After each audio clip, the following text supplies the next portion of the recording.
അസ്സലാമു അലൈക്കും വറഹ്മത്തുള്ളാഹി വബറകാതുഹു. അഊദു ബില്ലാഹി മിനശ് ശൈത്വാനിർ റജീം. ബിസ്മില്ലാഹിർ റഹ്മാനിർ റഹീം.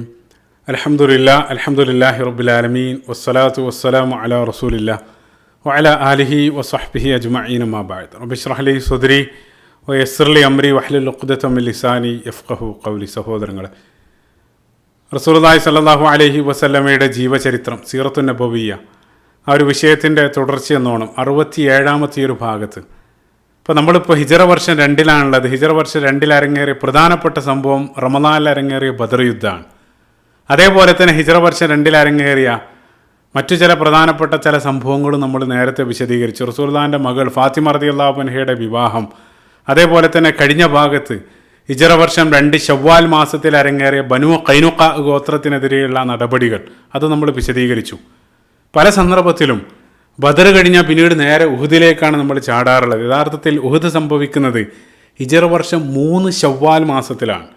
അപ്പോൾ ആ ബദറിനും ഉഹുദിനും ഇടയിൽ അരങ്ങേറുന്ന പ്രധാനപ്പെട്ട ചില സൈനിക സംരംഭങ്ങളും അതേപോലെ തന്നെ ചില പ്രധാനപ്പെട്ട ചില സംഭവങ്ങളുണ്ട്. അതാണ് ഈ ഒരു ഭാഗത്ത് നമ്മൾ ഫോക്കസ് ചെയ്യുന്നത്. ഇപ്പോൾ ഹിജറ വർഷം 2 ആ ബദർ കഴിഞ്ഞ ഉടനെ തന്നെ, ബദർ റമദാനിൽ കഴിഞ്ഞു ഉടനെ തന്നെ ശവ്വാൽ മാസത്തിൽ ശവ്വാൽ 2 പ്രധാനപ്പെട്ട മറ്റൊരു സംഭവമായിട്ട് കടന്നു വരുന്നത്, മുസ്ലിങ്ങൾ ബദർ കഴിഞ്ഞ് തിരിച്ചെത്തിയ ഉടനെ തന്നെ മദീനയുടെ ബൗണ്ടറിയിൽ ജീവിക്കുന്ന ഒരു ഗോത്രം, ബനു ഖത്ഫാൻ ഗോത്രം. ഖത്ഫാൻ ഗോത്രം പ്രസിദ്ധമാണ്, അവർ വലിയ ഗോത്രമാണ്. ഖന്തഖ് യുദ്ധത്തിലെല്ലാം ശത്രുപക്ഷത്ത് പ്രധാനപ്പെട്ട റോളിൽ അവർ കടന്നു വരുന്നുണ്ട്.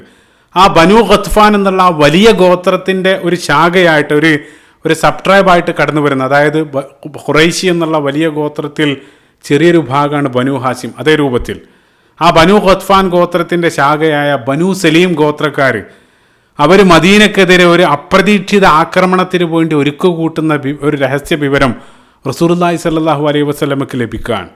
അപ്പോൾ ആ വിവരം ലഭിച്ച ഉടനെ തന്നെ റസൂലുള്ളാഹ് അവർ മദീനയിലേക്ക് ഇങ്ങോട്ടെത്തുന്നതിന് മുമ്പ് തന്നെ റസൂലുള്ളാഹ് അവരെ തേടി 200ഓളം അശ്വഭടന്മാരടങ്ങുന്ന ഒരു സംഘമായിട്ട് റസൂലുള്ളാഹ് ആ ഗോത്രക്കാരുടെ സ്ഥലം ഖുദർ എന്നുള്ള സ്ഥലത്തേക്ക് റസൂലുള്ളാഹി സ്വല്ലല്ലാഹു അലൈഹി വസല്ലം പുറപ്പെടുകയാണ് ശവ്വാൽ 2. അപ്പോൾ ഖുദർ എന്നുള്ളത് ആ അവിടെയുള്ളൊരു പക്ഷിയുടെ പേരാണെന്നും അതല്ലെങ്കിൽ ആ ബനു സലീം ഗോത്രക്കാരുടെ ഒരു വലിയ ജലസംഭരണി, ഒരു ഉറവ, ഒരു കുളം അവിടെ ഉണ്ടായിരുന്നു. അപ്പോൾ മരുഭൂമിയിൽ ഒരല്പം വെള്ളം എന്നുള്ളത് വലിയൊരു സംഭവമാണ്. അപ്പോൾ അതുകൊണ്ട് തന്നെ ആ ജലസംഭരണിയുടെ പേരാണ് ഈ ഖുദർ എന്നുള്ളതാണ് ചരിത്രകാരന്മാർ വിശദീകരിക്കുന്നത്. അപ്പം അതുകൊണ്ട് തന്നെ ഈ ഒരു സൈനിക മുന്നേറ്റം ഖർഖറത്തുൽ ഖുദർ എന്നുള്ള പേരിലും അതല്ലെങ്കിൽ പ്രധാനമായിട്ട് കടന്നു വരുന്ന മറ്റൊരു പേര് ഗസ്വത്തു ബനു സലീം എന്നുള്ള പേരിലാണ് ചരിത്രത്തിൽ അറിയപ്പെടുന്നത്.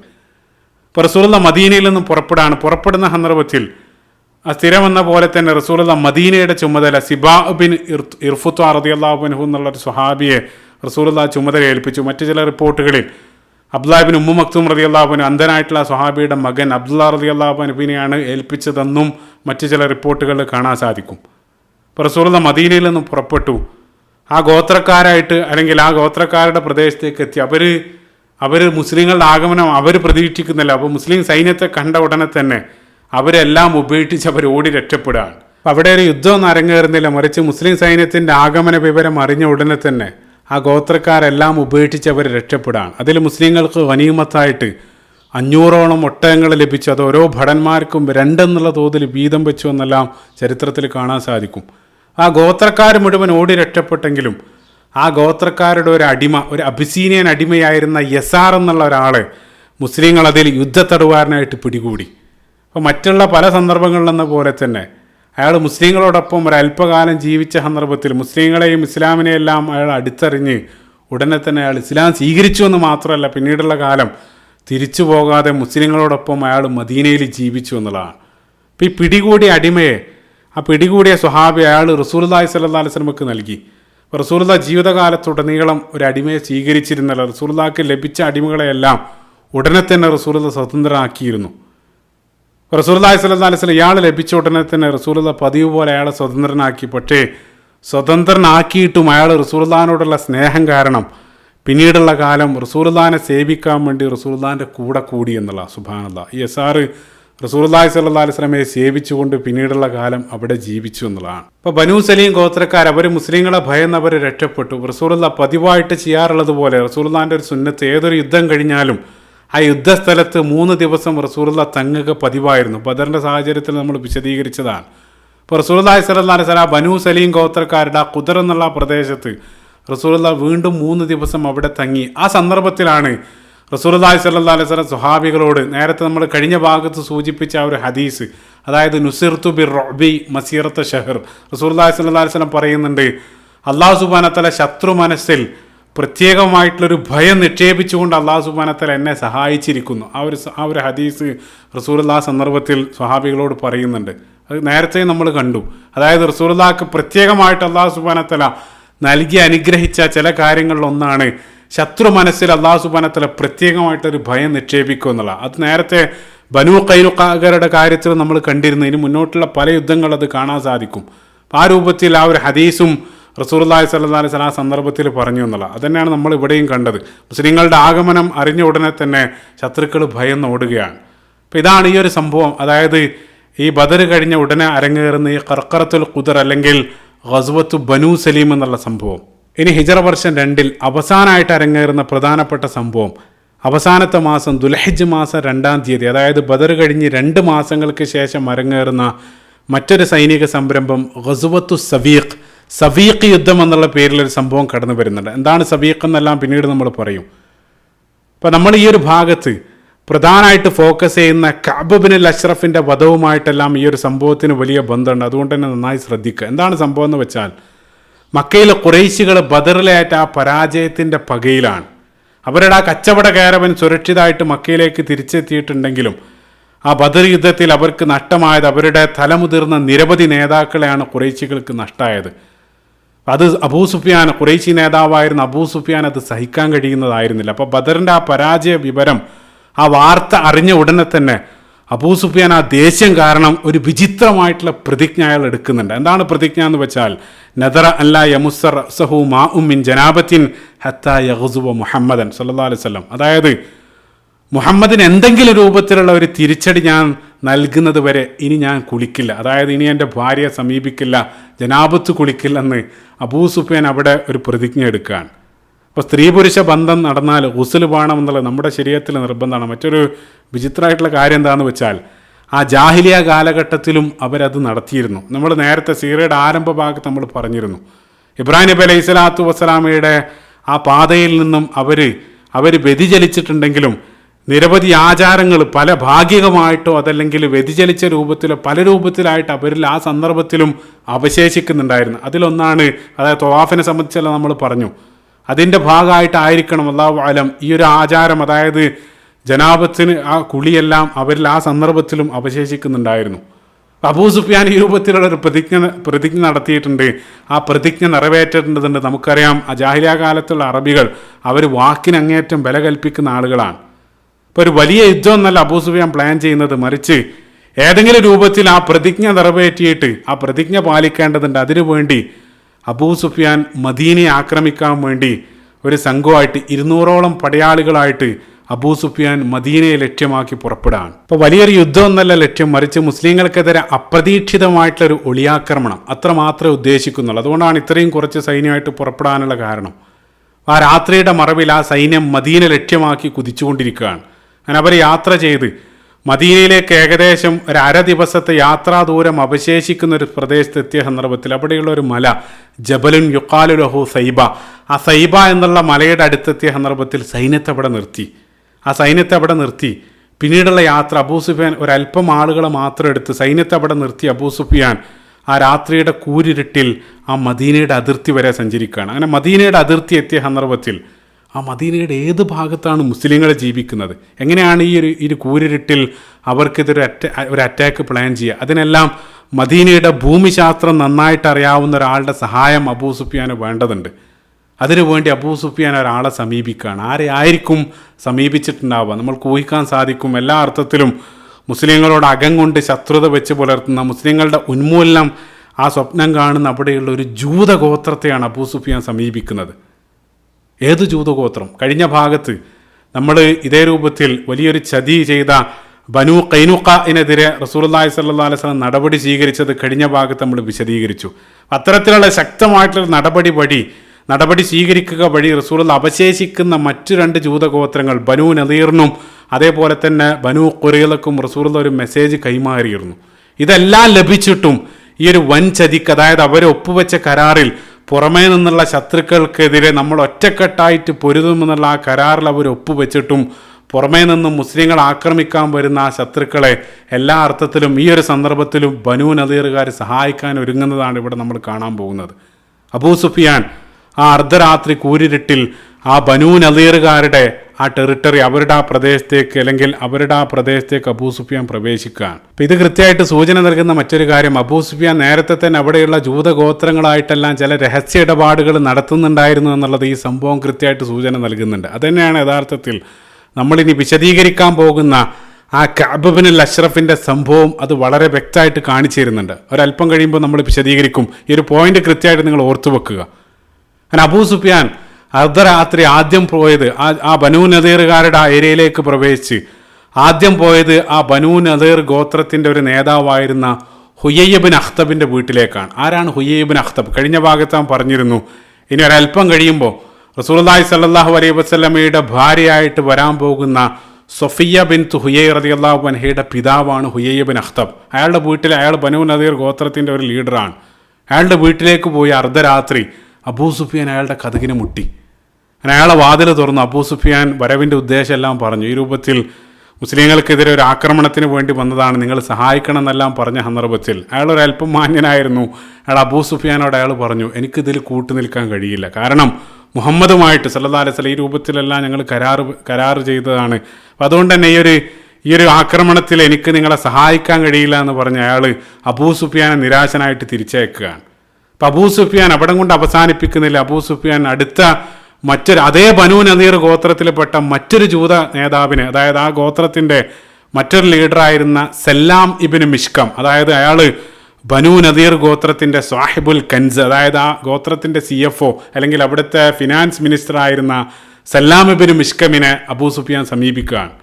അയാൾ മറ്റൊരു നേതാവാണ്, ഈ സാമ്പത്തിക കൈകാര്യം ചെയ്യുന്ന ഒരാളാണ്. അയാളുടെ അടുത്ത് പോയിട്ട് അബൂ സുഫിയാൻ ആ അർദ്ധരാത്രി വരവിൻ്റെ ഉദ്ദേശം പറഞ്ഞു. അയാൾ അബൂ സുഫിയാന് വേണ്ട എല്ലാ സഹായവും അയാൾ ഓഫർ ചെയ്യാണ്. അബൂ സുഫിയാന് വേണ്ട ഇൻ്റലിജൻസ്, അതായത് എല്ലാ രഹസ്യ വിവരങ്ങളും അയാൾ ചോർത്തി കൊടുത്തു എന്ന് മാത്രമല്ല അവർക്ക് വേണ്ട ഭക്ഷണം എല്ലാം അയാൾ നൽകി.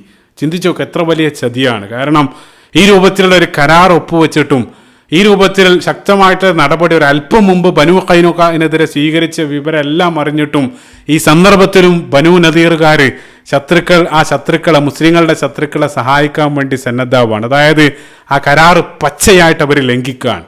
ഈ സല്ലാം ഇബ്നു മിഷ്കം ഏത് ഭാഗത്താണ് നിങ്ങൾ ഈ സന്ദർഭത്തിൽ പോകേണ്ടത്, എവിടെയാണ് മുസ്ലിങ്ങളുള്ളത്, ആ വിവരങ്ങളെല്ലാം അബൂ സുഫിയാന് കൈമാറി. അപ്പം ആവശ്യമായിട്ടുള്ള വിവരങ്ങളെല്ലാം ലഭിച്ച അബൂ സുഫിയാൻ നേരെ തിരികെ പോയി അവിടെ നേരത്തെ നിർത്തിയിട്ടുള്ള മുഴുവൻ സൈന്യത്തെയും കൂട്ടി ആ കൂരിരുട്ടിൽ മദീനക്ക് തൊട്ടടുത്തുള്ള അൽ ഉറൈദ് എന്നുള്ള സ്ഥലം ലക്ഷ്യം വെച്ച് കുതിക്കുകയാണ്. കാരണം എന്താണെന്ന് വെച്ചാൽ അവിടെ മുസ്ലിങ്ങൾ താമസിക്കുന്ന അല്ലെങ്കിൽ മുസ്ലിങ്ങളുടെ പ്രധാനപ്പെട്ട കൃഷിത്തോട്ടങ്ങളെല്ലാം ആ ഭാഗത്താണ് ഉണ്ടായിരുന്നത്. നമുക്കറിയാം മദീനയിൽ അൻസാറുകളെ സംബന്ധിച്ചിടത്തോളം അവർ കർഷകരാണ്. ഇപ്പോൾ മുഹാജിറുകളായിട്ടുള്ള ആളുകളും അവരെ ആ കൃഷിയിൽ സഹായിക്കുന്നുണ്ട്. അപ്പോൾ മുസ്ലിം ഉമ്മത്തിൻ്റെ പ്രധാനപ്പെട്ട വരുമാന മാർഗങ്ങളിൽ ഒന്നായിരുന്നു ആ കൃഷിത്തോട്ടം.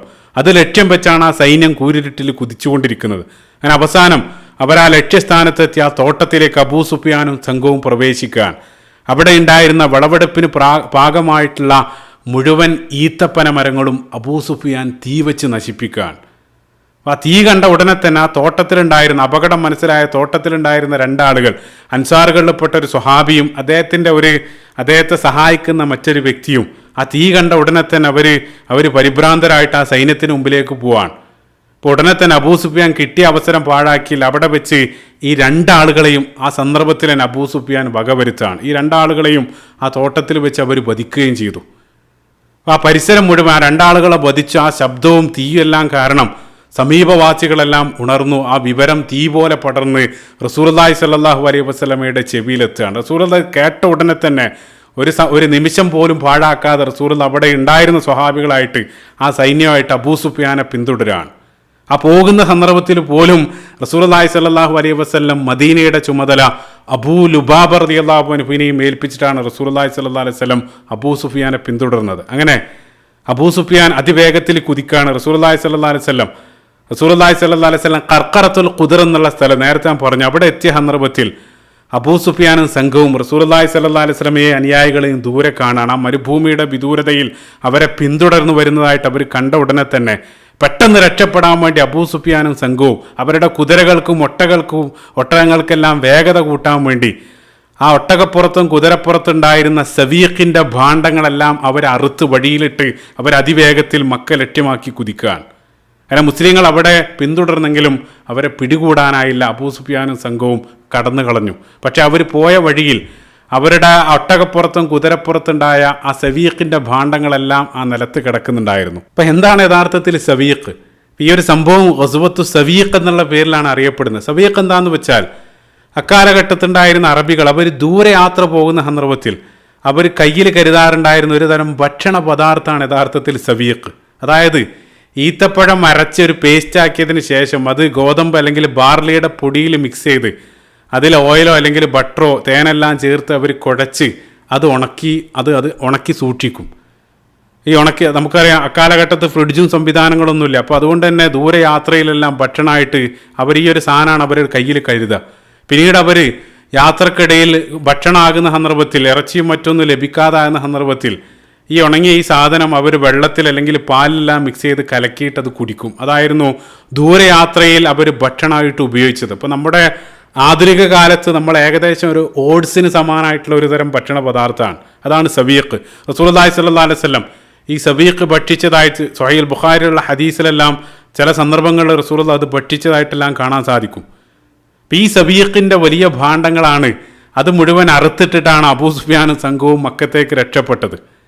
ഇപ്പോൾ മുസ്ലിങ്ങൾ അവരെ പിന്തുടർന്ന് ഏകദേശം ഒരു ദൂരെ എത്തിയ സന്ദർഭത്തിൽ അവർ കടന്നു കളഞ്ഞിട്ടുണ്ട്. പക്ഷേ ആ സവീഖിൻ്റെ വലിയ ഭാണ്ഡങ്ങളെല്ലാം ആ വഴിയിൽ കിടക്കുന്നുണ്ട്. മുസ്ലിങ്ങൾ അതെല്ലാം എടുത്ത് അത് ഭീതിച്ചെടുക്കുകയാണ്. അപ്പോൾ യഥാർത്ഥത്തിൽ അബൂ സുഫിയാനെ കിട്ടിയില്ല. പക്ഷേ അവർക്ക് കാര്യമായിട്ട് കിട്ടിയത് ഈ സവീഖിൻ്റെ ഭാണ്ഡങ്ങൾ മാത്രമായിരുന്നു. അതുകൊണ്ടാണ് ഈ ഒരു സംഭവം ഗസ്വത്തു സവീഖ് എന്നുള്ള പേരിൽ പ്രസിദ്ധമാകാനുള്ള കാരണം. അപ്പോൾ ഇതാണ് ഹിജ്റ വർഷം 2 അവസാനമായിട്ട് നടന്ന സൈനിക മുന്നേറ്റം. അപ്പോൾ ഇനി നമ്മൾ ഹിജ്റ വർഷം 3 പ്രവേശിക്കുകയാണ്. ആ ഹിജ്റ വർഷം 3 ഉഹദ് അടക്കമുള്ള പ്രധാനപ്പെട്ട നിരവധി സംഭവങ്ങൾ അരങ്ങേറുന്നത്.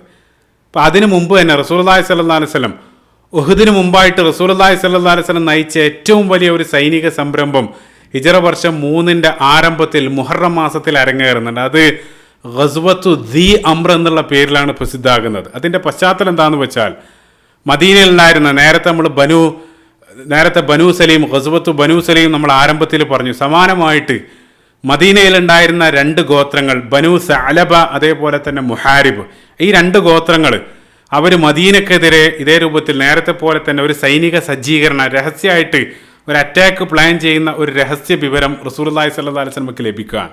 ആ വിവരം ലഭിച്ച ഉടനെ തന്നെ അത് 100% സത്യമാണെന്ന് ബോധ്യപ്പെട്ട സന്ദർഭത്തിൽ അവരിങ്ങോട്ട് വന്ന് അപ്രതീക്ഷിതമായിട്ടൊരു ആക്രമണം നടത്തുന്നതിന് മുമ്പായിട്ട് റസൂലുള്ളാഹി അവരെ തേടി ഒരു വലിയ സൈന്യവുമായിട്ട് 450ഓളം വരുന്ന ഒരു വലിയ സൈന്യവുമായിട്ട് റസൂലുള്ളാഹി അങ്ങോട്ട് പുറപ്പെടുന്ന സന്ദർഭത്തിൽ പതിവ് പോലെ തന്നെ മദീനയുടെ ചുമതല ഉസ്മാൻ ഇബ്നു അഫ്ഫാൻ റളിയല്ലാഹു അൻഹുവിനാണ് റസൂലുള്ളാഹി സ്വല്ലല്ലാഹു അലൈഹി വസല്ലം നൽകിയത്. അങ്ങനെ ആ മുസ്ലിം സൈന്യം ആ ഗോത്രക്കാരുടെ പരിധിയിലെത്തിയ സന്ദർഭത്തിൽ അവിടെ വഴിയിൽ വെച്ച് ആ ഗോത്രത്തിൽപ്പെട്ട ജുബാർ എന്നുള്ള പേരിലുള്ള ഒരു വ്യക്തിയെ മുസ്ലിങ്ങൾ കയ്യോടെ പിടികൂടുകയാണ്. അപ്പോൾ അയാളെ ചോദ്യം ചെയ്ത സന്ദർഭത്തിൽ മുസ്ലിങ്ങൾക്ക് ആവശ്യമായിട്ടുള്ള വിവരങ്ങളെല്ലാം അയാളിൽ നിന്ന് ലഭിച്ചു. അയാളെ യുദ്ധത്തടവുകാരനായിട്ട് മുസ്ലിങ്ങൾ പിടികൂടുകയാണ്. അപ്പോൾ നേരത്തെ പല സന്ദർഭത്തിലും സംഭവിക്കാറുള്ള പോലെ തന്നെ അയാൾ ഒരു അല്പസമയം മുസ്ലിങ്ങളോട് ഇടപഴകിയ സന്ദർഭത്തിൽ മുസ്ലിങ്ങളുടെ സ്വഭാവത്തിലും മറ്റുമെല്ലാം ആകൃഷ്ടനായിട്ട് അയാൾ ഉടനെ തന്നെ ഇസ്ലാം സ്വീകരിച്ചു.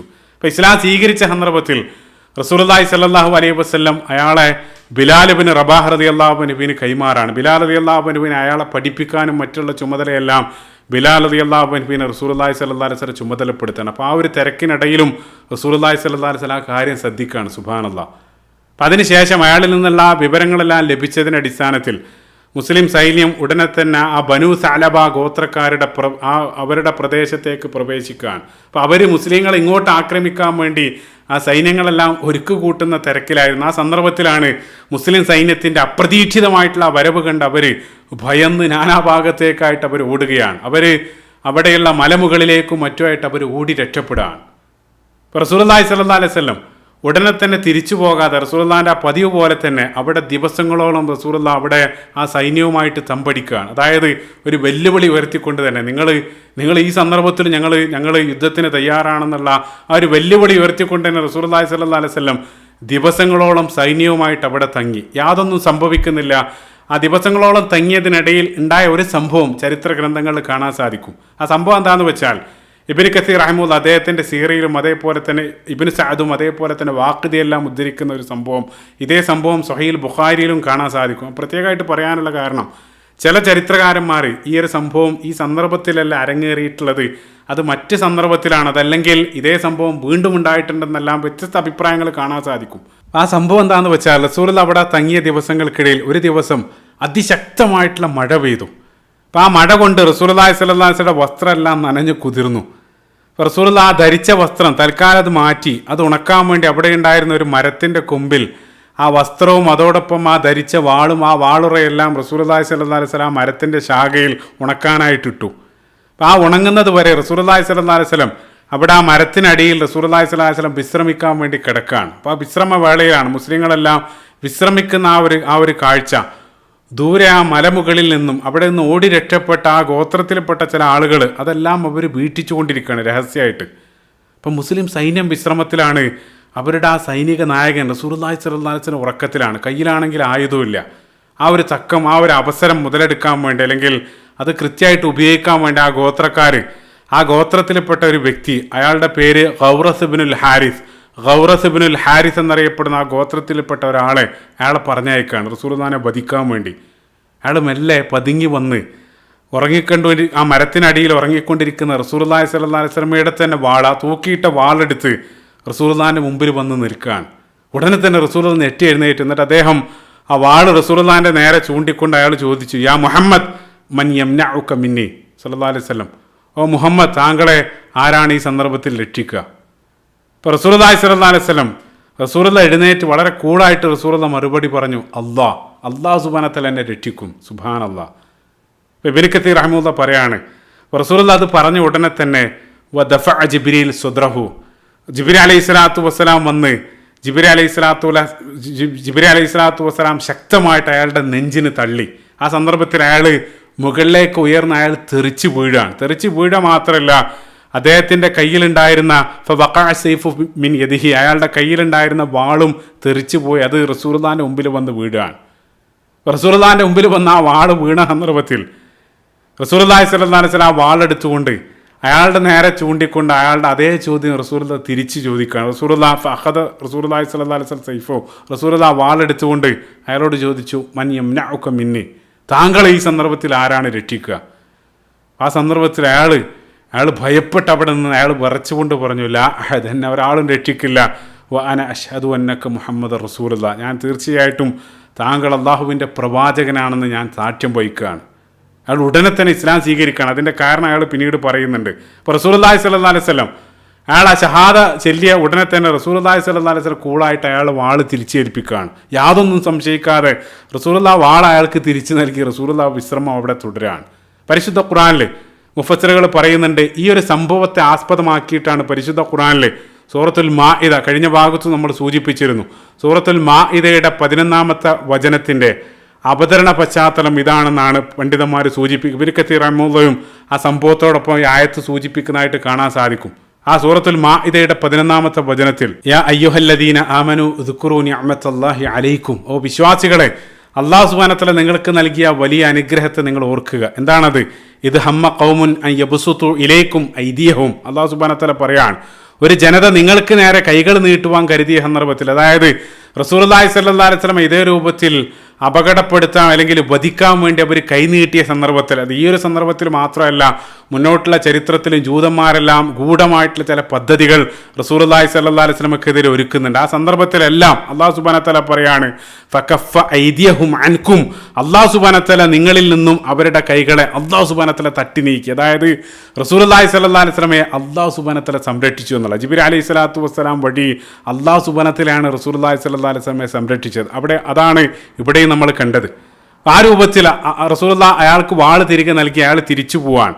അപ്പോൾ ദൂരെ നിന്നും അയാളെ പറഞ്ഞയച്ച ആളുകൾ അതെല്ലാം അവർ ദൂരെ നിന്നും ആ മലമുകളിൽ നിന്നുകൊണ്ട് അവർ വീട്ടിച്ചു കൊണ്ടിരിക്കുകയാണ്. അവർക്കൊന്നും വ്യക്തമായിട്ട് കാണാൻ വയ്യ. അപ്പോൾ അയാൾ തിരിച്ചു വന്ന സന്ദർഭത്തിൽ അവർ അത്ഭുതത്തോടു കൂടെ ആ പറഞ്ഞയച്ച ആളുകൾ അയാളോട് ചോദിച്ചു, മാലക് വൈലക്, എന്ത് പറ്റി, എന്താണ് നീ ഈ രൂപത്തിൽ തിരിച്ചു വന്നത്? അപ്പോൾ അയാൾ പറഞ്ഞു, എന്താണ് സംഭവിച്ചതെന്ന് ചോദിച്ച സന്ദർഭത്തിൽ അയാൾ പറഞ്ഞു കൊടുക്കുകയാണ്, ഞാൻ ആ വാളെടുത്ത് മുഹമ്മദിനെ വെട്ടാൻ വേണ്ടി സല്ലല്ലാഹു അലൈഹി വസല്ലം പോയ സന്ദർഭത്തിൽ നളർത്തു ഇലാ റജുലിൻ തവീലിൻ, അതായത് എനിക്കും മുഹമ്മദിനും ഇടയിൽ സല്ലല്ലാഹു അലൈഹി വസല്ലം ഒരു നീണ്ട മനുഷ്യനെ ഞാൻ കണ്ടു. ഫദഫഅ ഫീ സദ്രിഹി, അയാൾ ശക്തമായിട്ട് എൻ്റെ ഹൃദയത്തിൽ അയാൾ തള്ളി. ആ സന്ദർഭത്തിൽ ഞാൻ തെറിച്ചു പോയി. എന്നിട്ട് അയാൾ പറയാണ്, പ്രത്യേകം ശ്രദ്ധിക്കുക, അയാൾ പറയാണ് ഫഅറഫ്തു അന്നഹു മലക്കുൻ, അത് തീർച്ചയായിട്ടും ഞങ്ങൾക്കിടയിൽ പ്രത്യക്ഷപ്പെട്ടതൊരു മലക്കാണ്. സുബ്ഹാനല്ലാഹ്. എന്നിട്ട് അദ്ദേഹം പറയാണ് ഫശഹിത്തു അന്ന മുഹമ്മദ് റസൂലുള്ളാഹ്. അപ്പം അതുകൊണ്ട് തന്നെ അത് കണ്ട ഉടനെ തന്നെ എനിക്ക് ഉറപ്പാണ് അത് തീർച്ചയായിട്ടും ഒരു മലക്കിൻ്റെ സംരക്ഷണമായിരുന്നു റസൂലുള്ളാഹി സ്വല്ലല്ലാഹു അലൈഹി വസല്ലം, അതായത് മുഹമ്മദ് പ്രവാചകനാണെന്നുള്ള സത്യം ഞാൻ അവിടെ വെച്ചുകൊണ്ട് അംഗീകരിച്ചു എന്നുള്ള. സുബ്ഹാനല്ലാഹ്. അയാൾ കണ്ട കാഴ്ചയാണ് അവിടെ പറയുന്നത്. ഇവിടെ ചേർത്ത് വായിക്കേണ്ടത്, നിങ്ങൾ ഓർക്കുന്നുണ്ടാവും, മക്കി കാലഘട്ടത്തും സമാനമായിട്ട് അബൂജഹൽ അനൂല്ല റസൂലുള്ളാഹി സ്വല്ലല്ലാഹു അലൈഹി വസല്ലം നമസ്കരിക്കാൻ വേണ്ടി പോയ സന്ദർഭത്തിൽ സ്വഹീഹ് മുസ്ലിമിലെല്ലാം ഈ ഹദീസ് കടന്നു വരുന്നുണ്ട്. മക്കി കാലഘട്ടത്തിൽ നമ്മൾ പറഞ്ഞതാണ്, റസൂലുള്ളാഹി അവിടെ സുജൂദിലായിക്കൊണ്ടിരിക്കുന്ന സന്ദർഭത്തിൽ അബൂജഹൽ റസൂലുള്ളാഹിനെ ആക്രമിക്കാൻ വേണ്ടി വന്ന സന്ദർഭത്തിൽ റസൂലുള്ളാഹിൻ്റെ അടുത്തേക്ക് പോയി ഉടനെ തന്നെ തിരിച്ചു വരുന്നുണ്ട്.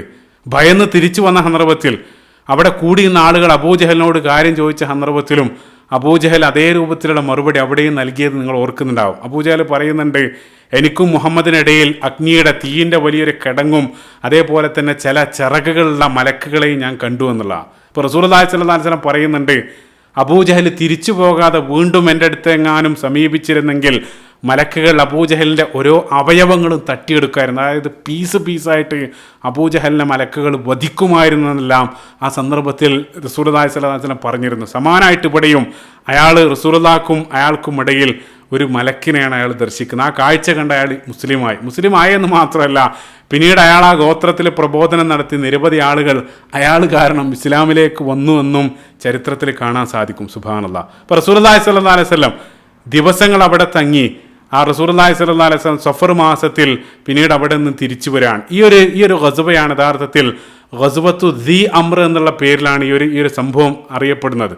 ഇപ്പോൾ ചിന്തിച്ചു നോക്ക്, ഇവിടെയെല്ലാം നമ്മൾ ഗസ്വ എന്നുള്ള, അല്ലെങ്കിൽ ഇപ്പോൾ നേരത്തെ ഗസ്വത്തു സവീഖ് അല്ലെങ്കിൽ ഗസ്വത്തു ദി അംർ, അല്ലെങ്കിൽ നേരത്തെ ആരംഭത്തിൽ ഗസ്വത്തു ബനൂ സലീം എന്നെല്ലാം നമ്മൾ പറയുന്നുണ്ട്. പക്ഷേ അവിടെയൊന്നും ഒരു യുദ്ധം പോലും ഉണ്ടാകുന്നില്ല. അവിടെയും നമ്മൾ ചേർത്ത് വായിക്കേണ്ട ഒരു പോയിന്റ്, നമ്മൾ മദീനൻ കാലഘട്ടത്തിൻ്റെ തുടക്കത്തിൽ നമ്മൾ പറഞ്ഞിരുന്നു ഗസ്വകളും സരിയകളും. റസൂലുള്ളാഹി സ്വല്ലല്ലാഹു അലൈഹി വസല്ലം നേരിട്ട് പങ്കെടുത്ത യുദ്ധങ്ങളാണ് ഗസ്വകൾ എന്നുള്ള പേരിൽ അറിയപ്പെടുന്നത്. റസൂലുള്ളാഹി പങ്കെടുക്കാതെ റസൂലുള്ളാഹിന്റെ നിർദ്ദേശപ്രകാരം സ്വഹാബികൾ പോയിട്ടുള്ള അത്തരത്തിലുള്ള സൈനിക മുന്നേറ്റങ്ങൾ, അതാണ് സരിയകൾ. നേരത്തെ നമ്മൾ പറഞ്ഞത് ഓർക്കുന്നുണ്ടാവും. അപ്പോൾ നമ്മൾ പറഞ്ഞിരുന്നു അതിൻ്റെ നമ്പർ വലിയ തോതിൽ പല സന്ദർഭത്തിൽ ശത്രുക്കൾ അത് ദുരുപയോഗം ചെയ്യാറുണ്ട്. നിരവധി ഗസ്വകൾ റസൂലുള്ളാഹി സ്വല്ലല്ലാഹു അലൈഹി വസല്ലം മുഴുവൻ യുദ്ധത്തിൽ മാത്രമായിരുന്നു. അപ്പോൾ ഇതെല്ലാം യുദ്ധങ്ങളാണെങ്കിൽ യഥാർത്ഥത്തിൽ അവിടെ യാതൊന്നും അരങ്ങേറുന്നില്ല. അത് കേവലം ആ പേരിൽ അറിയപ്പെടുക മാത്രമാണ് ചെയ്യുന്നത്. ഇവിടെ നമ്മൾ പറഞ്ഞ ആ ഒരു 3 സംഭവങ്ങൾ തന്നെ അത് ഏറ്റവും വലിയ തെളിവാണ്. ഇപ്പോൾ റസൂലുള്ളാഹി സ്വല്ലല്ലാഹു അലൈഹി വസല്ലം യാതൊരു യുദ്ധം കൂടാതെ തിരിച്ചു വരുന്ന, അതും ഗസ്വത്തു ദി അംർ എന്നുള്ള പേരിലാണ് ചരിത്രത്തിൽ അറിയപ്പെടുന്നത്. പിന്നീട് ഹിജറ വർഷം 3 ഉഹദിന് മുമ്പായിട്ട് അരങ്ങേറിയ അടുത്ത പ്രധാനപ്പെട്ട സംഭവം, അതാണ് നമ്മുടെ ഈ ഒരു ഭാഗത്തിൻ്റെ 67ാമത്തെ എപ്പിസോഡിൻ്റെ ആ മർമ്മഭാഗത്തേക്ക് നമ്മൾ പ്രവേശിക്കുകയാണ്. അത് ജൂത നേതാവായ കഅബ് ഇബ്നുൽ അഷ്റഫിൻ്റെ വധാണ്. ഈ ഒരു സംഭവം വളരെ സെൻസിറ്റീവാണ്. പല രൂപത്തിലായിട്ട് ഇസ്ലാമിൻ്റെ അകത്തും പുറത്തുള്ള ശത്രുക്കൾ അവർ തെറ്റിദ്ധരിപ്പിക്കാറില്ല, അല്ലെങ്കിൽ പല രൂപത്തിലായിട്ട് ശത്രുക്കൾ റസൂലുള്ളാഹി സ്വല്ലല്ലാഹു അലൈഹി വസല്ലമക്കെതിരെ വലിയൊരു ആയുധമായിട്ടെല്ലാം ആരോപിക്കാറുള്ള ഒരു വിഷയം കൂടെയാണ്. വളരെ കൃത്യമായിട്ട് മനസ്സിലാക്കുകയാണെങ്കിൽ ശത്രുക്കളുടെ ആരോപണത്തിൽ യാതൊരു കഴമ്പില്ലെന്ന് വളരെ വ്യക്തമായിട്ട് മനസ്സിലാക്കാൻ സാധിക്കും. അതുകൊണ്ട് ഈ പറയാൻ പോകുന്ന വിഷയം വളരെ ശ്രദ്ധയോടുകൂടെ ശ്രമിക്കുക. ഈ സംഭവം നടക്കുന്നത് ഹിജറ വർഷം 3 റബീഉൽ അവൽ മധ്യത്തിലാണ്. 14-ാം തീയതിയാണ് ഈ സംഭവം അരങ്ങേറുന്നത്. അപ്പോൾ ആരാണ് കഅബ് ഇബ്നുൽ അഷ്റഫ്? എന്തിനാണ് റസൂലുള്ളാഹി സ്വല്ലല്ലാഹു അലൈഹി വസല്ലം അയാളെ വധിക്കാൻ വേണ്ടി റസൂലുള്ളാഹി കൽപ്പിച്ചത്? ഇപ്പോൾ കഅബ് ഇബ്നുൽ അഷ്റഫ് അയാൾ ബനൂ നബ്ഹാൻ ഗോത്രക്കാരനാണ്. ബനൂ നബ്ഹാൻ എന്നുള്ളത് ബനൂ തൈ എന്നുള്ള വലിയൊരു ഗോത്രത്തിൻ്റെ ഒരു ശാഖയാണ്, അതിൻ്റെ ഒരു സബ് ട്രൈബാണ്. അപ്പോൾ നമ്മൾ ഈ ഒരു ഗോത്രത്തെ സംബന്ധിച്ച് ഇതുവരെ കേട്ടു പരിചയം ഉണ്ടാവില്ല. കാരണം അത് മദീനയിലുള്ളൊരു ഗോത്രമൊന്നുമല്ല. ബനൂ നബ്ഹാൻ എന്നുള്ളത് മദീനക്ക് പുറത്ത് വളരെ വിദൂരത്തുള്ളൊരു ഗോത്രമാണ്. പിന്നെ എങ്ങനെയാണ് ഇയാൾ മദീനയിലെത്തിയത്? അയാൾ എങ്ങനെയാണ് എത്തിയതെന്ന് വെച്ചാൽ, ഒരല്പം പിറകിലേക്ക് പോവുകയാണെങ്കിൽ ഈ കഅബ് ഇബ്നുൽ അഷ്റഫിൻ്റെ പിതാവ് മുതൽ നമ്മൾ ചരിത്രം ആരംഭിക്കേണ്ടതുണ്ട്. കഅബ് ഇബ്നുൽ അഷ്റഫിൻ്റെ പിതാവ് അഷ്റഫ്, അയാൾ ഇസ്ലാം എല്ലാം വരുന്നതിന് മുമ്പ് ജാഹിലിയ കാലത്ത് വിവാഹത്തിനെല്ലാം മുമ്പ് വളരെ ചെറുപ്പകാലത്ത് യുവാവായിരിക്കുന്ന സന്ദർഭത്തിൽ അയാൾ ബനൂ നബ്ഹാൻ ഗോത്രത്തിൽപ്പെട്ട ഒരാളെ അയാൾ വധിച്ചു. കഅബ് ഇബ്നുൽ അഷ്റഫിൻ്റെ പിതാവ് വധിച്ചു. ആ വധിച്ചത് അത് പിടിക്കപ്പെട്ട സന്ദർഭത്തിൽ വലിയൊരു വിഷയമായി എന്ന് കണ്ട സന്ദർഭത്തിൽ അയാൾ മെല്ലെ അവിടെ നിന്നും ഓടി രക്ഷപ്പെട്ട് അയാൾ മദീനയിലേക്ക് ഒളിച്ചോടി എത്തുകയാണ്. അങ്ങനെ മദീനയിലേക്ക് ഒളിച്ചോടി എത്തിയ കഅബ് ബിൻ അഷ്റഫിൻ്റെ പിതാവിനെ ആ മദീനയിലെ ജൂതഗോത്രായിരുന്ന ബനൂ നദീറുകാർ അയാൾക്ക് സംരക്ഷണം നൽകി. അയാൾ അവർ ഏറ്റെടുത്തു. അയാളെ അവരിൽ ഒരുവനായിട്ട് അവർ ഏറ്റെടുക്കുകയാണ്. അങ്ങനെ പിന്നീട് ആ ബനൂ നദീർ ഗോത്രത്തിലാണ് കഅബ് ബിൻ അഷ്റഫിൻ്റെ പിതാവ് വളരുന്നത്. അങ്ങനെ വിവാഹപ്രായം എത്തിയ സന്ദർഭത്തിൽ അവരുടെ തന്നെ ഗോത്രത്തിലുള്ള ഒരു പെണ്ണിനെ, ഒരു ജൂത പെണ്ണിനെ, അഖീല എന്ന പേരിലുള്ള ഒരു പെണ്ണിനെ അയാൾക്ക് വിവാഹം ചെയ്തു കൊടുത്തു. അങ്ങനെ പിതാവ് അറബാണ്, മാതാവ് ഒരു ജൂത സ്ത്രീയാണ്. ഈ അഷ്റഫ് അഖീല ദമ്പതികൾക്ക് പിറന്ന സന്താനായിരുന്നു കഅബ് ബിൻ അഷ്റഫ്. ഇപ്പോൾ ഉപ്പ അറബാണ്, ഉമ്മ ജീവാണ്, ഏറ്റവും നല്ല മിക്സാണ്. അപ്പോൾ അതുകൊണ്ട് തന്നെ അവർക്ക് പിറന്ന ആ സന്താനം മദീനയിലെ ഏറ്റവും സുന്ദരന്മാർ, ഏറ്റവും സുമുഖനായിട്ടുള്ളൊരു വ്യക്തി കൂടെയാണ്. മാത്രമല്ല ആ കഅബ് ബിൻ അഷ്റഫ് അയാളൊരു ജൂതനായിരുന്നു. കാരണം എന്താണെന്ന് വെച്ചാൽ ഇപ്പോൾ ജൂതമതത്തിൽ നസബ് കണക്കാക്കുന്നത് മാതാവ് വഴിയാണ്. ഇപ്പോൾ നമുക്കറിയാം ഇസ്ലാമിലും അറബ് കൾച്ചർ എന്നുള്ളത് പിതാവുമായിട്ട് ബന്ധപ്പെട്ടാണ്. പക്ഷേ ജൂതമതത്തിൽ മാട്രിലീനിയൽ അത് മാതാവ് വഴിയാണ് ലഭിക്കാറുള്ളത്. അപ്പോൾ മാതാവിൻ്റെ മതമായിട്ടുള്ള ആ ജൂതമതത്തിലാണ് കഅബ് ബിൻ അഷ്റഫ് അയാൾ വളരുന്നത്, ജൂതനായിട്ടാണ് അയാൾ വളരുന്നത്. അപ്പോൾ അയാളുടെ ഒരു പ്രൊഫൈൽ നമ്മൾ പരിശോധിക്കുന്ന സന്ദർഭത്തിൽ ഒന്നാമതായിട്ട് ഞാൻ പറഞ്ഞ അയാൾ സുമുഖനാണ്, മദീനയിലെ അറിയപ്പെട്ട സുന്ദരനാണ്. രണ്ടാമതായി അതിസമർത്ഥനാണ്. അതുകൊണ്ട് തന്നെ ബനൂ നദീർ ഗോത്രത്തിലെ ഏറ്റവും പ്രധാനപ്പെട്ട ഒരു ലീഡറായിട്ട് അയാൾ ഉയർന്നു വരികയാണ്. അതിലെ പ്രധാനപ്പെട്ട ഒരു നേതാവായിരുന്നു കഅബ് ബിൻ അഷ്റഫ്. മൂന്നാമതായിട്ട് അയാൾ വലിയ ധനികനായിരുന്നു, മദീനയിലെ ഏറ്റവും അറിയപ്പെട്ട ധനികന്മാരിൽ ഒരാളായിരുന്നു. അതുകൊണ്ട് തന്നെ അയാൾക്ക് സ്വന്തമായിട്ടൊരു കോട്ടയെല്ലാം അയാൾ നിർമ്മിക്കുന്നുണ്ട്. ആ കോട്ടക്കകത്തായിരുന്നു കഅബ് ബിൻ അഷ്റഫ് ജീവിച്ചിരുന്നത്. അതേപോലെ തന്നെ നാലാമതായിട്ട് അയാൾ മദീനയിൽ അറിയപ്പെട്ടൊരു കവിയായിരുന്നു. വളരെ മനോഹരമായിട്ട് കവിതകൾ രചിക്കാനും ആ കവിതകൾ വഴി ആളുകളെല്ലാം പല രൂപത്തിലായിട്ട് ആ പ്രകോപിപ്പിക്കാനുള്ള വളരെ നല്ലൊരു ഷാഇർ, ഒരു അറിയപ്പെട്ട കവിയായിരുന്നു കഅബ് ബിൻ അഷ്റഫ്. അപ്പോൾ ഈ കഅബ് ബിൻ അഷ്റഫ് അയാൾ റസൂലുള്ളാഹി സ്വല്ലല്ലാഹു അലൈഹി വസല്ലം ഹിജ്റ ചെയ്ത് മദീനയിലേക്ക് എത്തിയത് മുതൽ, തുടക്കം മുതൽ തന്നെ ഇസ്ലാമിനോടും റസൂലുള്ളാഹി സ്വല്ലല്ലാഹു അലൈഹി വസല്ലമയോടുള്ള കൊടിയ ശത്രുത പല രൂപത്തിലായിട്ട് അയാൾ പ്രത്യക്ഷത്തിൽ തന്നെ പ്രകടിപ്പിക്കുന്നുണ്ടായിരുന്നു. പല സന്ദർഭത്തിലും അയാളുടെ ആ ശത്രുത അയാൾ പരസ്യമായിട്ട് തന്നെ പല രൂപത്തിലായിട്ട് പ്രകടിപ്പിക്കുന്നുണ്ട്. ചിന്തിച്ചു നോക്കാം, മദീന എന്നുള്ളത് ഒരു ബഹുസ്വര സമൂഹമാണ്. അവിടെ ഓരോ മതക്കാർക്കും അവരുടെ മതമനുസരിച്ച് ജീവിക്കാനുള്ള സമ്പൂർണ്ണ സ്വാതന്ത്ര്യം അവിടെയുള്ള ഭരണഘടന അനുസരിച്ച് റസൂലുള്ളാഹി സ്വല്ലല്ലാഹു അലൈഹി വസല്ലം എല്ലാ മതവിഭാഗങ്ങൾക്കും നൽകിയിട്ടുണ്ട്. അപ്പോൾ ഓരോ മതക്കാർക്കും അവരുടെ മതം അനുസരിച്ച് ജീവിക്കാം. എന്നിട്ടും ഒരു കാര്യമില്ലാതെ മുസ്ലിങ്ങളുടെ കാര്യത്തിൽ അഭിപ്രായം പറയാം, അല്ലെങ്കിൽ അതിലിടപെട്ട് മുസ്ലിങ്ങൾക്കിടയിൽ തന്നെ പല രൂപത്തിലുള്ള തെറ്റിദ്ധാരണകൾ പടർത്താൻ ഈ ഒരു വ്യക്തി കഅബ് ബിൻ അഷ്റഫ് മുന്നിലുണ്ടായിരുന്നു. അതുകൊണ്ട് തന്നെ പരിശുദ്ധ ഖുർആനിൽ പല സന്ദർഭത്തിലും അല്ലാഹു സുബ്ഹാനഹു വ തആല പരോക്ഷമായിട്ട് ഈ ഒരു വ്യക്തിയെ സംബന്ധിച്ച് അല്ലാഹു സുബ്ഹാനഹു വ തആല പല സ്ഥലത്തും പരാമർശിക്കുന്നുണ്ട്. ചില ഉദാഹരണങ്ങളിലേക്ക് പ്രവേശിക്കുകയാണ്. അപ്പോൾ ഞാൻ പറഞ്ഞു, തുടക്കം മുതൽ ഹിജ്റ ചെയ്ത് എത്തിയ ഉടനെ തന്നെ അല്ലാഹു സുബ്ഹാനഹു വ തആല അവർക്ക് നൽകിയ കൽപ്പനയായിരുന്നു ആ ഖിബ്ല മാറ്റത്തിനുള്ള കൽപ്പന. നേരത്തെ നമ്മളൊരു എപ്പിസോഡ് മുഴുവനായിട്ട് ചർച്ച ചെയ്തതാണ്. അപ്പോൾ ഖിബ്ല മാറാനുള്ള കൽപ്പന വന്ന സന്ദർഭത്തിൽ പല രൂപത്തിലുള്ള കുപ്രചാരണങ്ങൾ സമൂഹത്തിൽ പ്രചരിപ്പിക്കാൻ മുന്നിലുണ്ടായിരുന്നത് ഈ കഅബ് ബിൻ അഷ്റഫാണ്. ചിന്തിച്ചു നോക്കുക, അയാൾക്ക് അതിൽ തലയിടേണ്ട യാതൊരു വിഷയമില്ല. മുസ്ലിങ്ങൾ എങ്ങോട്ട് തിരിഞ്ഞ് നമസ്കരിച്ചാലും ജൂതന്മാരെ സംബന്ധിച്ചിടത്തോളം അത് അവരുടെ വിഷയമല്ല. പക്ഷേ എന്നിട്ടും ആ സമൂഹത്തിലിറങ്ങി ആ മുസ്ലിങ്ങൾക്ക് അവർക്ക് തോന്നിയ സന്ദർഭത്തിൽ അവർ ഖിബ്ല മാറ്റുകയാണ്. അതുമാത്രമല്ല, ഇത്രയും കാലം മുഴുവൻ അവർ തെറ്റായിട്ടുള്ള ഖിബ്ലയിലേക്കാണ് തിരിഞ്ഞ് നമസ്കരിച്ചത്. അതുകൊണ്ട് തന്നെ അവരുടെ ആ നമസ്കാരം മുഴുവൻ ബാത്തിലായി എന്നുള്ള രൂപത്തിലുള്ള പ്രചാരണങ്ങൾ അടിച്ചുവിട്ട് വിശ്വാസികൾക്കിടയിൽ പോലും സംശയങ്ങൾ ജനിപ്പിക്കുന്ന രൂപത്തിലുള്ള പ്രചാരണങ്ങൾ നടത്തിയതിൽ മുൻപന്തിയിലുണ്ടായിരുന്നത് ഈ പറയപ്പെടുന്ന കഅബ് ബിൻ അഷ്റഫാണ്. അയാൾക്കുള്ള മറുപടിയായിട്ടാണ് അല്ലാഹു സുബ്ഹാനഹു വ തആല പരിശുദ്ധ ഖുർആനിലെ സൂറത്തുൽ ബഖറയുടെ 142 വചനത്തിൽ സയഖൂലു സുഫഹാഉ മിനൻ നാസി മാ വല്ലാഹും അൻ ഖിബ്ലതിഹിം അല്ലതി കാനൂ അലൈഹ. അല്ലാഹു സുബ്ഹാനഹു വ തആല ചില ആളുകൾ, ജനങ്ങളിൽപ്പെട്ട ചില വിഡ്ഢികൾ ഈ രൂപത്തിൽ പരാമർശിക്കുന്നുണ്ടെന്നെല്ലാം അല്ലാഹു സുബ്ഹാനഹു വ തആല പറയുന്നുണ്ട്. അവിടെ അല്ലാഹു സുബ്ഹാനഹു വ തആല പരോക്ഷമായിട്ട് അവിടെ പരാമർശിക്കുന്ന ഒരു വ്യക്തി അത് കഅബ് ബിൻ അഷ്റഫാണ്. കാരണം അത്തരം പ്രചാരണങ്ങൾക്ക് മുന്നിലുണ്ടായിരുന്ന വ്യക്തിയാണ് കഅബ് ബിൻ അഷ്റഫ്. അത് മാത്രമൊന്നല്ല, അവിടെ കൊണ്ടൊന്നും അവസാനിക്കുന്നില്ല. വീണ്ടും ഈ വ്യക്തി കഅബ് ബിൻ അഷ്റഫ് അല്ലാഹു സുബ്ഹാനഹു വ തആല പരിശുദ്ധ ഖുർആനിൽ ധനം ചെലവഴിക്കാനുള്ള കൽപ്പന, സക്കാത്തിനുള്ള കൽപ്പന നൽകിയ സന്ദർഭത്തിൽ മദീനയിൽ ഇസ്ലാം സ്വീകരിച്ച ചില ആളുകൾ, അൻസാറിൽപ്പെട്ട ചില ആളുകളെ ഈ കഅബ് ബിൻ അഷ്റഫ് സമീപിക്കുകയാണ്, അവരതിൽ നിന്നും പിന്തിരിപ്പിക്കാൻ വേണ്ടി. ഇബ്നു അബ്ബാസ് റളിയല്ലാഹു അൻഹു അദ്ദേഹത്തിൻ്റെ തഫ്സീറിൽ പറയുന്നുണ്ട്, കഅബ് ബിൻ അഷ്റഫ് അവരെ സമീപിച്ചുകൊണ്ട് അവരെ ഉപദേശിച്ചു, ലാ തുൻഫിഖു അംവാലക്കും ഫഇന്നാ നഖ്ശ അലൈക്കുമുൽ ഫഖർ. നിങ്ങൾ മുഹമ്മദ് പറയുന്നതിനനുസരിച്ച് സല്ലല്ലാഹു അലൈഹി വസല്ലം ഈ രൂപത്തിലൊന്നും ചെലവഴിക്കാൻ പോകല്ലേ. ആ സമ്പത്ത് മുഴുവൻ നിങ്ങൾക്ക് നഷ്ടാകും. നിങ്ങൾ അവസാനം ദാരിദ്ര്യം നിങ്ങളെ പിടികൂടും. കാരണം മുഹമ്മദ് സല്ലല്ലാഹു അലൈഹി വസല്ലം അയാളുടെ മതം ഒരുപക്ഷേ നാളെ കുറച്ച് കഴിയുമ്പോൾ ആ മതം നാമാവശേഷമാകും, അത് നശിച്ചു പോകും. അപ്പം നിങ്ങൾ ധൃതിപ്പെട്ട് ചെലവഴിക്കുകയാണെങ്കിൽ നിങ്ങൾ അത്രയും കാലം ചെലവഴിച്ചത് മുഴുവൻ നിങ്ങൾക്ക് ബാത്തിലാകും. അപ്പോൾ അതുകൊണ്ട് നിങ്ങളൊരല്പം വെയിറ്റ് ചെയ്യും, വെറുതെ നിങ്ങളുടെ പണം നിങ്ങൾ വേസ്റ്റാക്കല്ല. ആ രൂപത്തിലുള്ള ഉപദേശങ്ങളുമായിട്ട് അയാൾ മുസ്ലിങ്ങളെ സമീപിക്കുകയാണ്. അതിനുള്ള മറുപടി ആയിട്ടാണ് അള്ളാഹു സുബ്ഹാനഹു വ തആല പരിശുദ്ധ ഖുർആനിലെ 4-ാമത്തെ അധ്യായം സൂറത്തു നിസാഇൻ്റെ 37-ാമത്തെ വചനം അള്ളാഹു സുബ്ഹാനഹു വ തആല ആ സന്ദർഭത്തിലാണ് അവതരിപ്പിച്ചത്. ആയത്തിൽ അള്ളാഹു സുബ്ഹാനഹു വ തആല അല്ലദീന യബ്ഖലൂന വയഅ്മുറൂന അന്നാസ ബിൽ ബുഖൽ, അള്ളാഹു സുബ്ഹാനഹു വ തആല പറയാണ്, പിശുക്ക് കാണിക്കുകയും മറ്റുള്ള ആളുകളെ പിശുക്കാൻ വേണ്ടി പ്രേരിപ്പിക്കുകയും ചെയ്യുന്ന ആളുകൾ. അവിടെയും അള്ളാഹു സുബ്ഹാനഹു വ തആല പരോക്ഷമായിട്ട് പരാമർശിക്കുന്നത് ഈ കഅബ് ബിൻ അഷ്റഫിനെ സംബന്ധിച്ചാണ്. ഈ രൂപത്തിലുള്ള പ്രവർത്തനങ്ങൾ ചെയ്യുക വഴി അയാളുടെ ആ ഒരു ശത്രുത ആ തുടക്കം മുതൽ തന്നെ പല രൂപത്തിലായിട്ട് അയാൾ പ്രകടിപ്പിച്ചുകൊണ്ടേയിരിക്കുകയാണ്. ഇപ്പോൾ റസൂലുള്ളാഹി സ്വല്ലല്ലാഹു അലൈഹി വസല്ലം എല്ലാം അറിയുന്നുണ്ട്, പക്ഷേ റസൂലുള്ളാഹി സന്ദർഭത്തിൽ അയാൾക്കെതിരെ യാതൊരു നടപടിയും സ്വീകരിക്കുന്നില്ല. പിന്നീട് മുസ്ലിങ്ങൾ ബദറിൽ ഉന്നത വിജയം നേടുകയാണ്. അപ്പോൾ ബദറിൻ്റെ ആ വിജയ വാർത്ത അറിഞ്ഞ സന്ദർഭത്തിൽ മദീനയിൽ ഏറ്റവും അസ്വസ്ഥനായിട്ടൊരു വ്യക്തിയായിരുന്നു കഅബ് ബിൻ അഷ്റഫ്.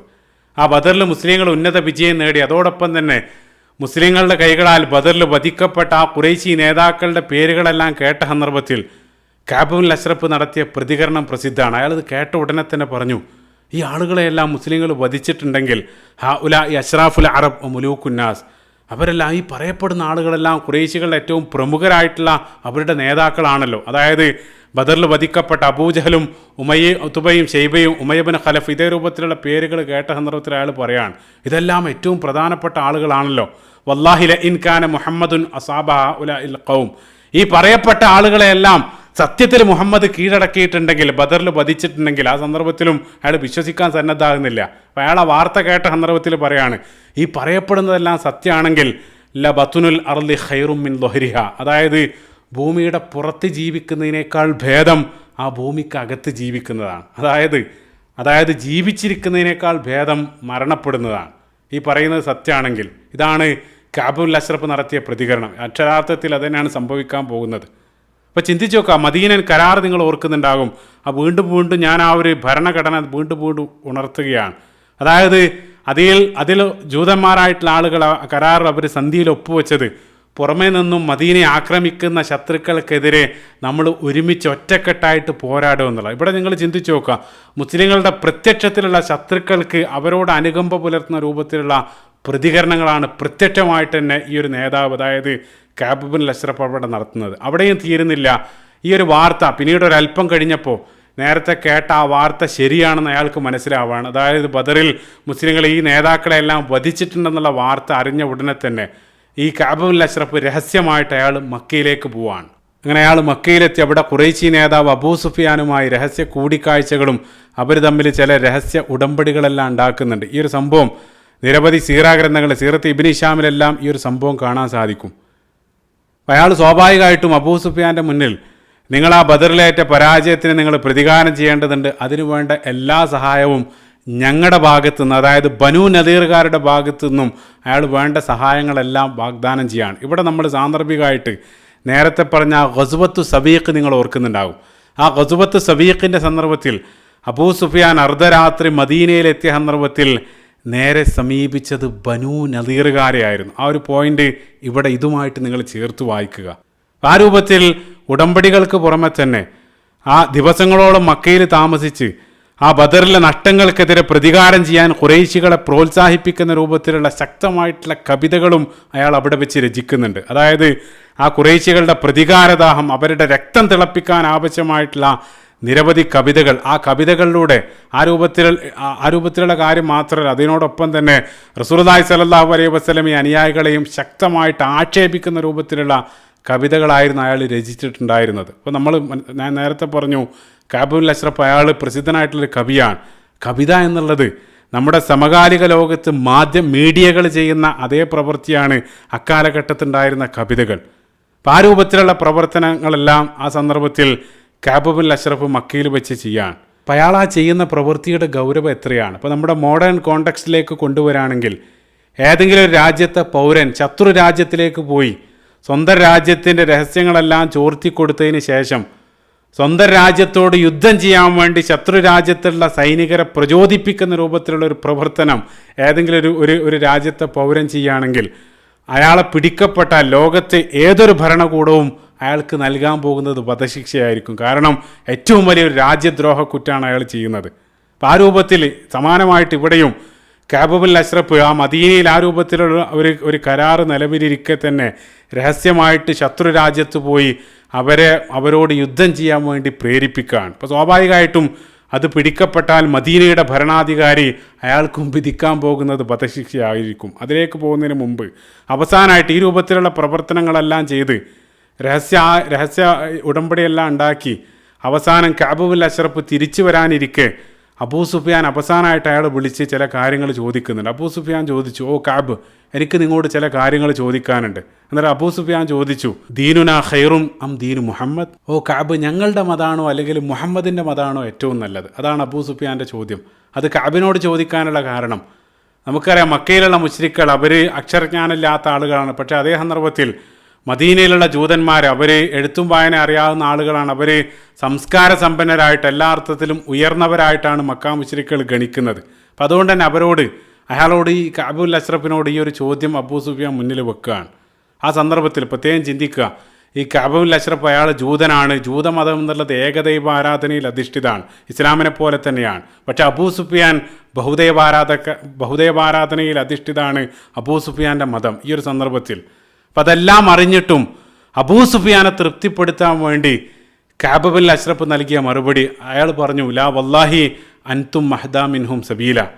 അതിൽ സംശയം എന്താണ്? അള്ളാഹു ആണ്, നിങ്ങളാണ് യഥാർത്ഥത്തിൽ അവരെക്കാൾ സന്മാർഗം പ്രാപിച്ച ആളുകൾ. ഇതാണ് കഅബുൽ അഷ്റഫ് അബൂ സുഫിയാന് നൽകിയ മറുപടി. ഈ ഒരു രഹസ്യ സംഭാഷണം ഒരാളും അറിയാതെയാണ് അവർ നടത്തുന്നത്. പക്ഷേ എല്ലാത്തിനും സാക്ഷിയായിട്ടുള്ള അള്ളാഹു സുബ്ഹാനഹു വ തആല ഈ ഒരു സംഭാഷണം കോട്ട് ചെയ്തുകൊണ്ട് അള്ളാഹു സുബ്ഹാനഹു വ തആല പരിശുദ്ധ ഖുർആനിലെ സൂറത്തു നിസായിലെ 51-ാമത്തെ വചനം ആ സന്ദർഭത്തിൽ അവതരിപ്പിക്കുകയാണ്.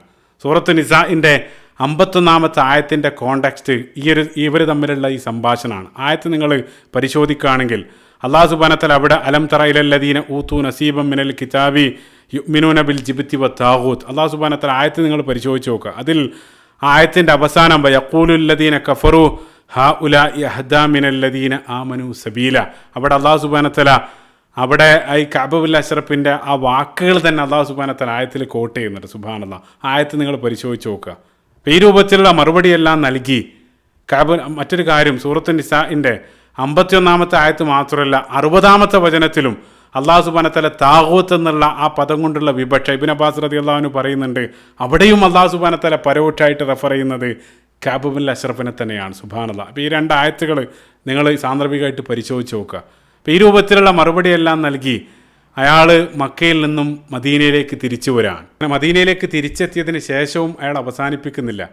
അയാൾ യാതൊരു കൂസലും ഇല്ലാതെ അയാൾ അടുത്ത പണിക്കൊരുങ്ങാണ്. അയാൾ അടുത്തതായിട്ട് ചെയ്തത് വലിയൊരു പ്രവൃത്തി എന്താണെന്ന് വെച്ചാൽ, മദീനയിലുണ്ടായിരുന്ന സ്വഹാബി വനിതകളെ സംബന്ധിച്ച്, മുസ്ലിം സ്ത്രീകളെ സംബന്ധിച്ച് വളരെ വൃത്തികെട്ട കവിതകൾ അയാൾ രചിക്കാൻ തുടങ്ങി. എത്രത്തോളം എന്ന് വെച്ചാൽ ഓരോ ആളുകളുടെയും പേരെടുത്ത് പറഞ്ഞുകൊണ്ട് തന്നെ അവരുടെ അവയവങ്ങളെയും മറ്റും വർണ്ണിക്കുന്ന രൂപത്തിലുള്ള അശ്ലീല ശൃംഗാര കവിതകൾ രചിച്ച് ആ സമൂഹത്തിൽ പടർത്താൻ തുടങ്ങി. അതുവഴി വളരെ പവിത്രകളായിട്ടുള്ള സ്ത്രീകളെ ആ സമൂഹ മധ്യത്തിൽ അപമാനിക്കുന്ന രൂപത്തിലുള്ള പ്രവർത്തനങ്ങളിലും അയാൾ ഏർപ്പെടുകയാണ്. അപ്പോൾ ഇതെല്ലാം ആയ സന്ദർഭത്തിൽ പിന്നീട് യാതൊരു മാപ്പിന് അയാൾ അർഹനല്ല. റസൂലുള്ളാഹി സ്വല്ലല്ലാഹു അലൈഹി വസല്ലം അയാൾക്കെതിരെ ശക്തമായിട്ടുള്ള നടപടിക്കൊരുങ്ങാൻ. അപ്പോൾ അയാളുടെ ആ ഒരു കുറ്റപത്രത്തിൽ നമുക്കറിയാം, ഒന്നാമതായിട്ട് ഏറ്റവും വലിയൊരു രാജ്യദ്രോഹ കുറ്റം അയാൾ ചെയ്തിട്ടുണ്ട്.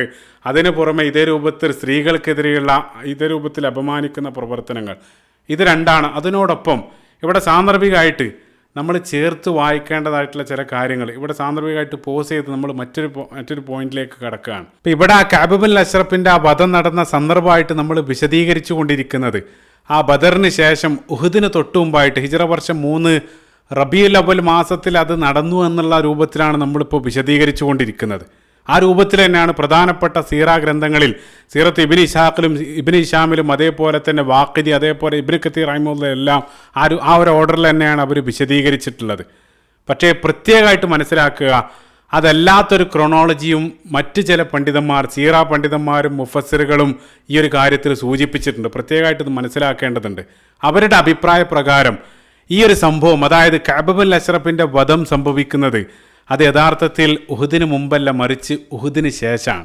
ഉഹുദിന് ശേഷം എന്ന് പറയാനുള്ള കാരണം, ഉഹുദിന് ശേഷമാണ് യഥാർത്ഥത്തിൽ ആ ബനൂ നദീർ ഗോത്രക്കാരെ മദീനയിൽ നിന്നും റസൂലുള്ളാഹി സ്വല്ലല്ലാഹു അലൈഹി വസല്ലം പുറത്താക്കുന്നത്. കാരണം ആ സന്ദർഭത്തിൽ ബനൂ നദീറുകാർ ഒരു വലിയ ചതിയിലൂടെ റസൂലുള്ളാഹി സ്വല്ലല്ലാഹു അലൈഹി വസല്ലമയെ തന്നെ വധിക്കാൻ വേണ്ടി അവർ ശ്രമിക്കുന്നുണ്ട്. അതുകൂടെ ആയ സന്ദർഭത്തിൽ റസൂലുള്ളാഹി സ്വല്ലല്ലാഹു അലൈഹി വസല്ലം നേരത്തെ ബനു ഖൈനുഖ പോലെ തന്നെ ബനു നദീറുകാരെയും ആ മദീനയിൽ നിന്ന് പുറത്താക്കുന്നുണ്ട്. അപ്പം ചില പണ്ഡിതന്മാരുടെ അഭിപ്രായ പ്രകാരം, ആ പണ്ഡിതന്മാരാരാണെന്ന് വെച്ചാൽ പ്രഗത്ഭരായിട്ടുള്ള പണ്ഡിതന്മാർ തന്നെ ഇമാം അൽ ബഗവിയെ പോലെ, അതല്ലെങ്കിൽ അറബി ഭാഷയിൽ ഏറ്റവും വലിയ സീറ ഗ്രന്ഥമായിട്ട് അറിയപ്പെടുന്ന 12ഓളം വോള്യങ്ങളുള്ള സുബുലുൽ ഹുദ വർ റഷാദ് ഫി സീറത്തി ഖൈറിൽ ഇബാദ് എന്നുള്ള പ്രസിദ്ധ ഗ്രന്ഥമുണ്ട്. മുഹമ്മദ് ബിൻ യൂസുഫ് സ്വാലിഹി, അദ്ദേഹം മധ്യകാലഘട്ടത്തിലുള്ള പണ്ഡിതനാണ്. ഹിജറ 942 അദ്ദേഹം മരണപ്പെടുന്നത്. ബൃഹത്തായിട്ടുള്ള ഗ്രന്ഥം, അതിൻ്റെ ആമുഖത്തിൽ തന്നെ അദ്ദേഹം പറയുന്നുണ്ട് 300ഓളം ഗ്രന്ഥങ്ങളുടെ ആ ഗ്രന്ഥങ്ങളിൽ നിന്നാണ് ആ ഗ്രന്ഥങ്ങൾ ആശ്രയിച്ചിട്ടാണ് ഈ സീറ ഗ്രന്ഥം അദ്ദേഹം രചിച്ചതെന്നെല്ലാം അയാൾ ആമുഖത്തിൽ തന്നെ സൂചിപ്പിക്കുന്നുണ്ട്. അപ്പോൾ ആ സീറ ഗ്രന്ഥത്തിലെല്ലാം അവർ സ്വീകരിച്ചൊരു ഓർഡർ മറ്റൊരു വിധത്തിലാണ്. അതുമാത്രമല്ല, ഇതേപോലെ തന്നെ ഈ സീറ പണ്ഡിതന്മാരോടൊപ്പം തന്നെ ചില മുഫസ്സിറുകളും, അതായത് പരിശുദ്ധ ഖുർആന്റെ വ്യാഖ്യാതാക്കൾ മുഖാത്തിൽ ബിൻ സുലൈമാനെ പോലെ അല്ലെങ്കിൽ ജലാലുദ്ദീൻ സുയൂത്ത് റഹിമത്തുള്ളയെ പോലെയുള്ള ആളുകൾ, അവർ ആ ബനൂ നദീർ വിഷയമായിട്ട് കടന്നു വരുന്ന 59-ാമത്തെ അധ്യായം സൂറത്തുൽ ഹശറിൻ്റെ വിശദീകരണത്തിൽ അവരെല്ലാം പറയുന്നത് യഥാർത്ഥത്തിൽ ഈ കഅബ് ബിൻ അഷ്റഫിൻ്റെ വധം നടക്കുന്നത് ഉഹുദിന് ശേഷമാണ്. ഉഹുദിന് ശേഷമാകുന്ന സന്ദർഭത്തിൽ, അതായത് ഇതേ രൂപത്തിൽ ബനൂ നദീറുകാർ റസൂലുള്ളാഹിക്കെതിരെ വധശ്രമം നടത്തുന്നു. ആ വധശ്രമത്തിൻ്റെ മുഖ്യ സൂത്രധാരകൻ കഅബ് ബിൻ അഷ്റഫായിരുന്നു. അത് രണ്ടും അവർ കണക്ട് ചെയ്യാണ്. അപ്പം അതുകൊണ്ട് തന്നെ, അതായത് റസൂലുള്ളാഹിക്കെതിരെ വധശ്രമം നടത്തി, അതറിഞ്ഞ ഉടനെ തന്നെ അന്ന് രാത്രി കഅബ് ബിൻ അഷ്റഫിനെ അവർ വധിച്ചു. പിറ്റേ ദിവസം പ്രഭാതത്തിൽ ആ ബനൂ നദീറുകാരെ മദീനയിൽ നിന്ന് പുറത്താക്കി. അതാണ് അവർ മുന്നോട്ട് വെക്കുന്നൊരു ഓർഡർ. പക്ഷേ അല്ലാഹു ആലം, ഒരുപക്ഷെ അതായിരിക്കാം ശരിയായിട്ടുള്ള ഓർഡർ. പക്ഷേ നമ്മൾ അതിൽ നിന്നും വ്യത്യസ്തമായിട്ട് ഈ രൂപത്തിൽ വിശദീകരിക്കാനുള്ള, അതായത് നമ്മൾ ഉഹുദിന് മുമ്പായിട്ട് വിശദീകരിക്കാനുള്ള കാരണം എന്താണെന്ന് വെച്ചാൽ, നമ്മൾ ഏറ്റവും പ്രധാനപ്പെട്ട ഏറ്റവും ആധികാരികമായിട്ടുള്ള സീറ ഗ്രന്ഥങ്ങൾ സീറത്ത് ഇബ്നു ഇസ്ഹാഖിലും ഇബ്നു ഹിശാമിലെല്ലാം ആ രൂപത്തിലല്ലാത്ത മറ്റൊരു ഓർഡറിലാണ് വിശദീകരിച്ചിട്ടുള്ളത്. അപ്പോൾ അതുകൊണ്ടാണ് ഈ ഒരു സംഭവം നമ്മൾ ഈ രൂപത്തിൽ വിശദീകരിക്കാനുള്ള കാരണം. അപ്പോൾ ഈ ഒരു സാധ്യതയും അവിടെ നിലനിൽക്കുന്നുണ്ട്. ആ സാധ്യത ഉണ്ടാകുന്ന സന്ദർഭത്തിൽ അയാളുടെ കുറ്റപത്രത്തിൽ മറ്റൊരു വലിയ കുറ്റം കൂടെ വന്നു ചേരുകയാണ്. അതായത് ആ രാജ്യദ്രോഹ കുറ്റത്തിന് പുറമെ, അതേപോലെ തന്നെ സ്ത്രീകളെ അതേ രൂപത്തിൽ അപമാനിച്ചതിന് പുറമെ, ആ രാഷ്ട്രനായകനായിട്ടുള്ള റസൂലുള്ളാഹി സ്വല്ലല്ലാഹു അലൈഹി വസല്ലമയെ വധിക്കാൻ വേണ്ടി ആ വധശ്രമത്തിൻ്റെ മുഖ്യ സൂത്രധാരകൻ, അതും കഅബ് ബിൻ അഷ്റഫിൻ്റെ ആ ഒരു കുറ്റപത്രത്തിൽ വന്നു ചേരുമെന്നുള്ളതാണ്. ആ രൂപത്തിലും ഒരു ക്രൊണോളജി സീറയുടെ കാര്യത്തിൽ ചില പണ്ഡിതന്മാർ സ്വീകരിച്ചിട്ടുണ്ട് എന്നുള്ളത് പ്രത്യേകമായിട്ട് ഈ ഒരു സന്ദർഭത്തിൽ സൂചിപ്പിക്കുകയാണ്. അപ്പോൾ ഈ രൂപത്തിൽ അയാൾ എല്ലാ പരിധികളും ലംഘിച്ച സന്ദർഭത്തിൽ റസൂലുള്ള ഒരു പറ്റം സ്വഹാബികളെ വിളിച്ചുകൊണ്ട് ചോദിക്കുകയാണ്. ഈ ഒരു സംഭവം സുദീർഘമായിട്ടുള്ള ഒരു ഹദീസായിട്ട് സ്വഹീൽ ബുഖാരിയിൽ കാണാൻ സാധിക്കും. റസൂലുള്ള അവരെ വിളിച്ചുകൊണ്ട് ചോദിച്ചു, മൻ ലി കഅബ് ബിൻ അഷ്റഫ്, ആരാണ് കഅബിനെ കൈകാര്യം ചെയ്യുക? ഫഖദ് ആദല്ലാഹ വ റസൂലഹു, അയാൾ അള്ളാഹുവിനെയും റസൂലിനെയും ഉപദ്രവിച്ചിരിക്കുന്നു. അതായത് അയാൾ എല്ലാ പരിധികളും ലംഘിച്ചിരിക്കുകയാണ്. ആ സന്ദർഭത്തിൽ ആ കൂട്ടത്തിലുണ്ടായിരുന്ന പ്രസിദ്ധനായിട്ടുള്ള സ്വഹാബി മുഹമ്മദ് ബിൻ മസ്ലമ റളിയല്ലാഹു അൻഹു, അദ്ദേഹം എഴുന്നേറ്റുന്നുകൊണ്ട് പറഞ്ഞു, ഓ പ്രവാചകരെ, അതുഹിബ്ബു അൻ അഖ്തുലഹു, ഞാൻ അയാളെ വധിക്കണോ? റസൂലുള്ളാഹി പറഞ്ഞു, നഅം, അതെ, അയാൾ അതിന് അർഹനാണ്. അങ്ങനെ ആ ഒരു മിഷൻ, അതായത് കഅബ് ബിൻ അഷ്റഫിനെ വധിക്കാനുള്ള മിഷൻ മുഹമ്മദ് ബിൻ മസ്ലമ റളിയല്ലാഹു അൻഹു ഏറ്റെടുക്കാൻ. സ്വഹാബിയുടെ പേര് കഴിഞ്ഞ ഭാഗത്ത് നമ്മളൊന്ന് കേവലം പരാമർശിച്ചു പോയിരുന്നു, നിങ്ങൾ ഓർക്കുന്നുണ്ടാവും. ആ ബനൂ ഖൈനുഖ ഗോത്രത്തിനെതിരെ നടപടി സ്വീകരിച്ച സന്ദർഭത്തിൽ അവരുടെ ഗനീമത്തിൻ്റെ ചുമതലയെല്ലാം ഈ ഒരു സ്വഹാബിയായിരുന്നു റസൂലുള്ളാഹി സ്വല്ലല്ലാഹു അലൈഹി വസല്ലം ഏൽപ്പിച്ചത്. പ്രസിദ്ധനായിട്ടുള്ള സ്വഹാബിയാണ്. അൻസാറുകളിൽ ഔസ് ഗോത്രത്തിലാണ് മുഹമ്മദ് ബിൻ മസ്ലമ കടന്നു വരുന്നത്. മുന്നോട്ടുള്ള ചരിത്രത്തിൽ ഉമർ ഖത്താബ് റളിയല്ലാഹു അൻഹുവിൻ്റെ ഭരണകാലത്ത് ഈജിപ്ത് കീഴടക്കാൻ വേണ്ടി അംർ ബിൻ ആസ് റളിയല്ലാഹു അൻഹുവിനെ പറഞ്ഞയച്ച സന്ദർഭത്തിൽ അംർ ബിൻ ആസ് റളിയല്ലാഹു അൻഹു പിന്നീട് ഒരല്പം കൂടെ പോഷക സൈന്യത്തെ ആവശ്യപ്പെട്ട സന്ദർഭത്തിൽ ഉമർ റളിയല്ലാഹു അൻഹു ഒരു സൈന്യത്തെ ആവശ്യപ്പെട്ട സന്ദർഭത്തിൽ വെറും 4 ആളുകളെ പറഞ്ഞയക്കുന്നുണ്ട്. ആ 4 ആളുകളെ പറഞ്ഞയച്ച് ഉമർ റളിയല്ലാഹു അൻഹു ഒരു കുറിപ്പിൽ പറയുന്നുണ്ട്, ഞാൻ അയക്കുന്നത് 4 ആളുകളെയാണെങ്കിലും അവർ ഫലത്തിൽ 4000-ന് തുല്യമാണ്. അതായത് ഓരോ ആളുകളും 1000-ന് തുല്യമാണെന്ന് പറഞ്ഞ് 4 ആളുകളെ അയച്ചതിൽ അതിലൊരു വ്യക്തി ഈ മുഹമ്മദ് ബിൻ മസ്ലമ റളിയല്ലാഹു അൻഹു ആയിരുന്നു. ശക്തനായിട്ടുള്ള യോദ്ധാവാണ്. അപ്പം അദ്ദേഹം ഔസ് ഗോത്രത്തിലാണെന്ന് പറഞ്ഞു. അപ്പോൾ ഔസ് ഗോത്രത്തിലുള്ള ഒരാൾക്ക് ഈ ഒരു മിഷൻ നൽകിയതിലുള്ള ഒരു യുക്തി എന്താണെന്ന് വെച്ചാൽ, ഈ ഔസ് ഗോത്രം ബനൂ നദീറുമായിട്ട് ഹുലഫാകൾ അവർ ജാഹിലിയ കാലത്ത് തന്നെ അവർ സഖ്യകക്ഷികളാണ്. അതേ സന്ദർഭത്തിൽ ഖസ്റജ് ഗോത്രമായിട്ട് ബനൂ നദീർകാരത്ര സുഖത്തിലല്ല. അപ്പോൾ അവർ തമ്മിലുള്ള ആ ബന്ധവും യഥാർത്ഥത്തിൽ ഈ മിഷനെ ഒന്നുകൂടെ എളുപ്പമാക്കും എന്നുള്ളതുകൊണ്ട് ഈ മുഹമ്മദ് ബിൻ മസ്ലമ റളിയല്ലാഹു അൻഹു തന്നെ ആ ഒരു ദൗത്യം ഏറ്റെടുക്കുകയാണ്. ചില റിപ്പോർട്ടുകൾ കാണാൻ സാധിക്കും, മുഹമ്മദ് ബിൻ മസ്ലമ ആ ഒരു ദൗത്യം ഏറ്റെടുത്തതിന് ശേഷം ഒരല്പ ദിവസത്തേക്ക് ഭക്ഷണമൊന്നും കഴിക്കുന്നില്ല. കാരണം വല്ലാത്തൊരു ആശങ്ക. റസൂലുള്ളാഹി സ്വല്ലല്ലാഹു അലൈഹി വസല്ലമയോട് ആ ഒരു വാക്കും പറഞ്ഞിട്ടുണ്ട്, എങ്ങാനും ആ ദൗത്യം തനിക്ക് നിർവഹിക്കാൻ സാധിച്ചിട്ടില്ലെങ്കിലോ എന്നുള്ള ആ ഒരു ഭയം, ആ ഒരു ആശങ്ക കാരണം റസൂലുള്ളാഹി സ്വല്ലല്ലാഹു അലൈഹി വസല്ലം ആ വിവരം അറിഞ്ഞ് മുഹമ്മദ് ബിൻ മസ്ലമ റളിയല്ലാഹു അൻഹുവിനെ സന്ദർശിച്ച് റസൂലുള്ളാഹിനോട് അയാൾ കാര്യം പറഞ്ഞു. ഓ പ്രവാചകരെ, ഞാനിങ്ങനെ പറഞ്ഞും പോയി, അഥവാ എനിക്ക് റസൂലുള്ളാഹി സ്വല്ലല്ലാഹു അലൈഹി വസല്ലം പറഞ്ഞു, അത് വിഷമിക്കേണ്ടതില്ല, നിങ്ങൾ ശ്രമിക്കുക, തീർച്ചയായിട്ടും അല്ലാഹു സുബ്ഹാനഹു വ തആല നിങ്ങളെ സഹായിക്കും.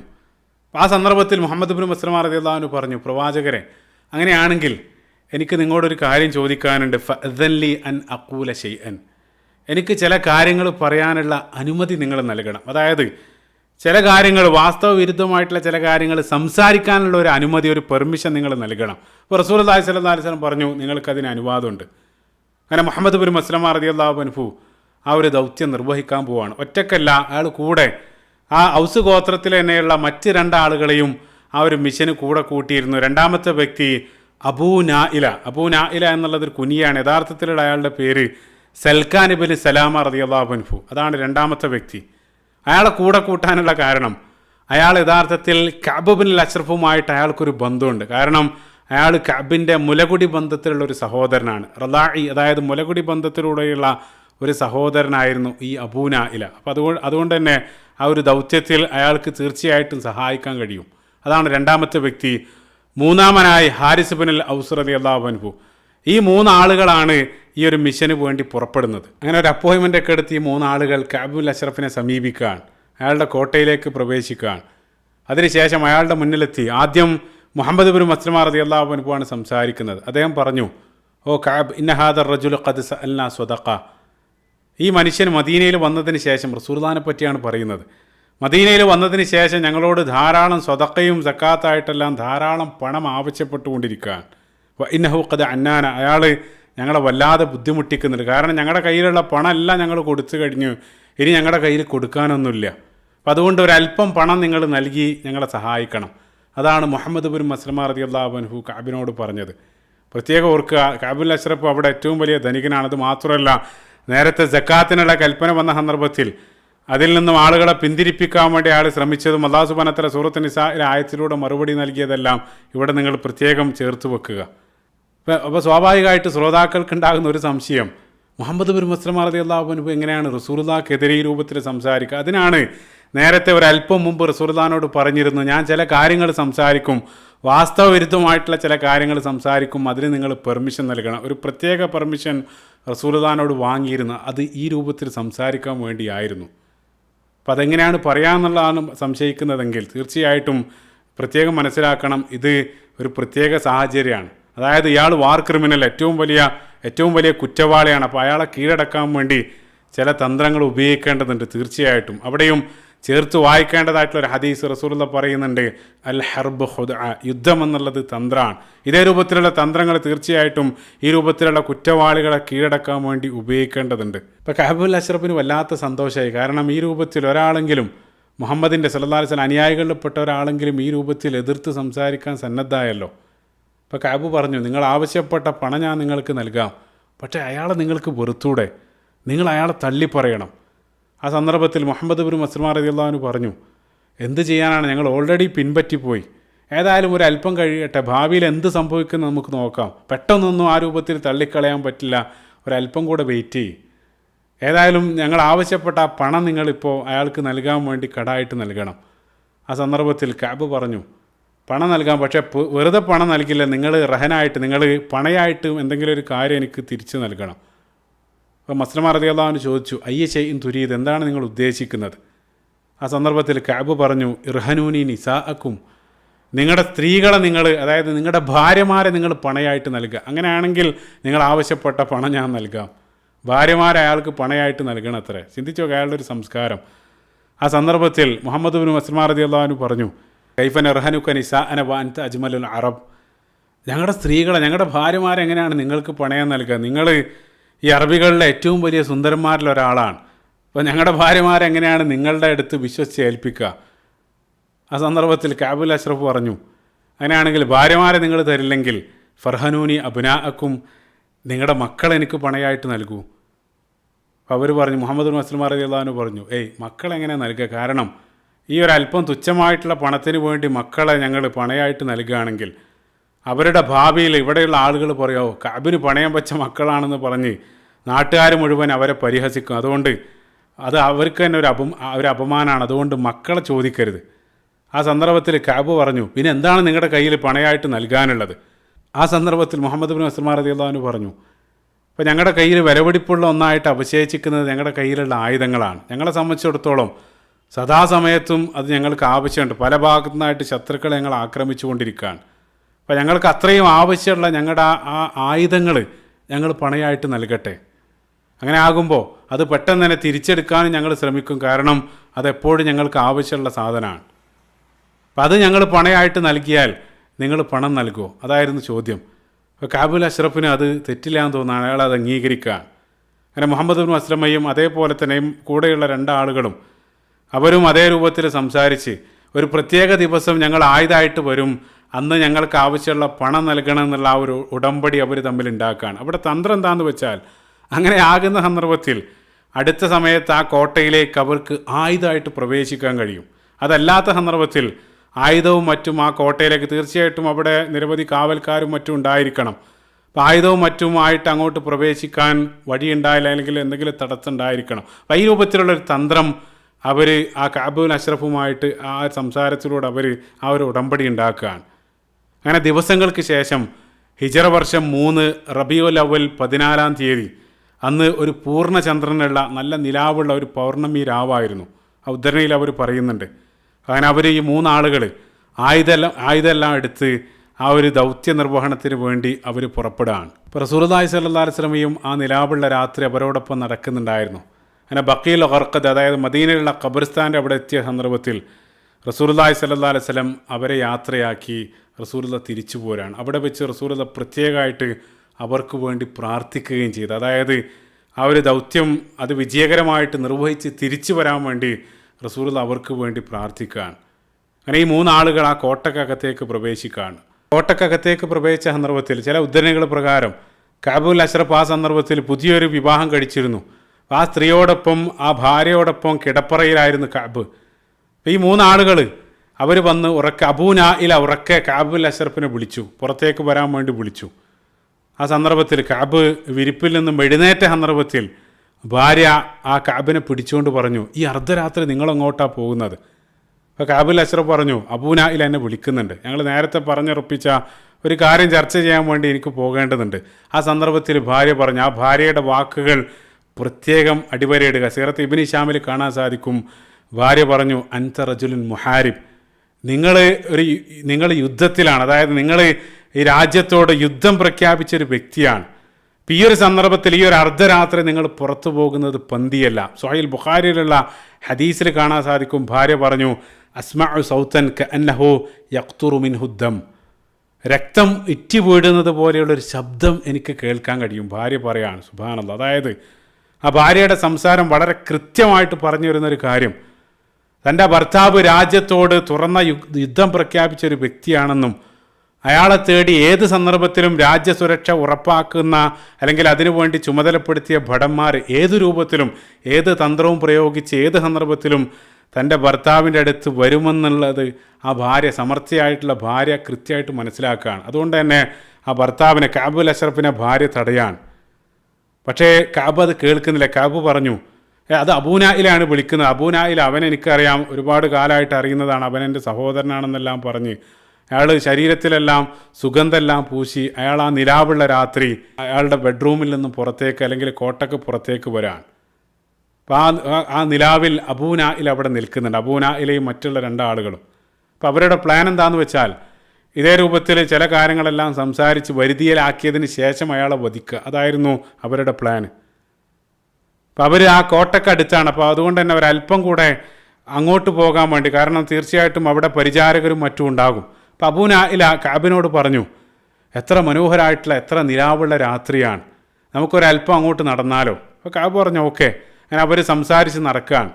ആ സന്ദർഭത്തിൽ അബൂനായിൽ വീണ്ടും പറഞ്ഞു, എത്ര സുഗന്ധപൂരിതമായിട്ടുള്ള രാത്രി, ഇത്രയും നല്ലൊരു സുഗന്ധം എൻ്റെ ജീവിതത്തിൽ ഞാൻ ഇതുവരെ ആസ്വദിച്ചിട്ടില്ല, അത്രയും നല്ലൊരു സുഗന്ധമാണ് നിങ്ങളുടെ ശരീരത്തിൽ നിന്നും വരുന്നത്. അപ്പോൾ കഅബ് പറഞ്ഞു, അതെ സുഗന്ധം ഉണ്ടാവും, കാരണം എൻ്റെ അടുക്കൽ അറബികളിൽപ്പെട്ട ഏറ്റവും അതിസുഗന്ധവതിയായിട്ടുള്ള ഒരു പെൺകുട്ടിയുണ്ട്, അവളുടെ അടുത്ത് നിന്നാണ് ഞാൻ എഴുന്നേറ്റ് വരുന്നത്. അപ്പോൾ അബൂ നാഇല അദ്ദേഹം വീണ്ടും വീണ്ടും അയാളുടെ ആ സുഗന്ധത്തെ പ്രകീർത്തിച്ചു കൊണ്ടിരിക്കുകയാണ്. അബൂ നാഇല വീണ്ടും പറഞ്ഞു, ഓ കാബു, വല്ലാത്ത സുഗന്ധം, നിങ്ങളുടെ ആ തലയുടെ ഭാഗത്തു നിന്നാണ് ആ ഗന്ധം വരുന്നത്. നിങ്ങൾക്ക് വിരോധമില്ലെങ്കിൽ അതൊന്ന് ഞാൻ ഒരല്പനേരം വാസനിക്കട്ടെ. അപ്പോൾ കാബിന് വല്ലാത്ത സന്തോഷമായി. കാബ് അടുത്തേക്ക് പോവാണ്. അങ്ങനെ അബൂ നാഇല അത് വാസനിച്ചതിന് ശേഷം പറഞ്ഞു, ഓ എനിക്ക് എത്രയായിട്ടും മതി വരുന്നില്ല. മറ്റുള്ള രണ്ടാളുകൾ വന്ന് അവരും ആ ഗന്ധം ആസ്വദിക്കാൻ. അതിനുശേഷം മൂന്നാമതും അബൂ നാഇല പറഞ്ഞു, ഓ കാബ് എനിക്ക് മതിയാകുന്നില്ല, ഒരിക്കൽ കൂടെ അത് വാസനിക്കാൻ തരൂ. അപ്പോൾ കാബ് അടുത്തേക്ക് വരികയാണ്. ആ സന്ദർഭത്തിൽ അവർ നേരത്തെ പ്ലാൻ ചെയ്തത് പ്രകാരം അടുത്തേക്ക് വന്ന സന്ദർഭത്തിൽ മുഹമ്മദ് ബിൻ മസ്ലമ റളിയല്ലാഹു അൻഹു കഅബ് ബിൻ അഷ്റഫിൻ്റെ മേലേക്ക് ചാടി വീഴാൻ. അങ്ങനെ മേലേക്ക് വീണ് കയ്യിലുണ്ടായിരുന്ന ആയുധം ഉപയോഗിച്ച് കഅബ് ബിൻ അഷ്റഫിനെ മുഹമ്മദ് ബിൻ മസ്ലമ കീഴടക്കുക.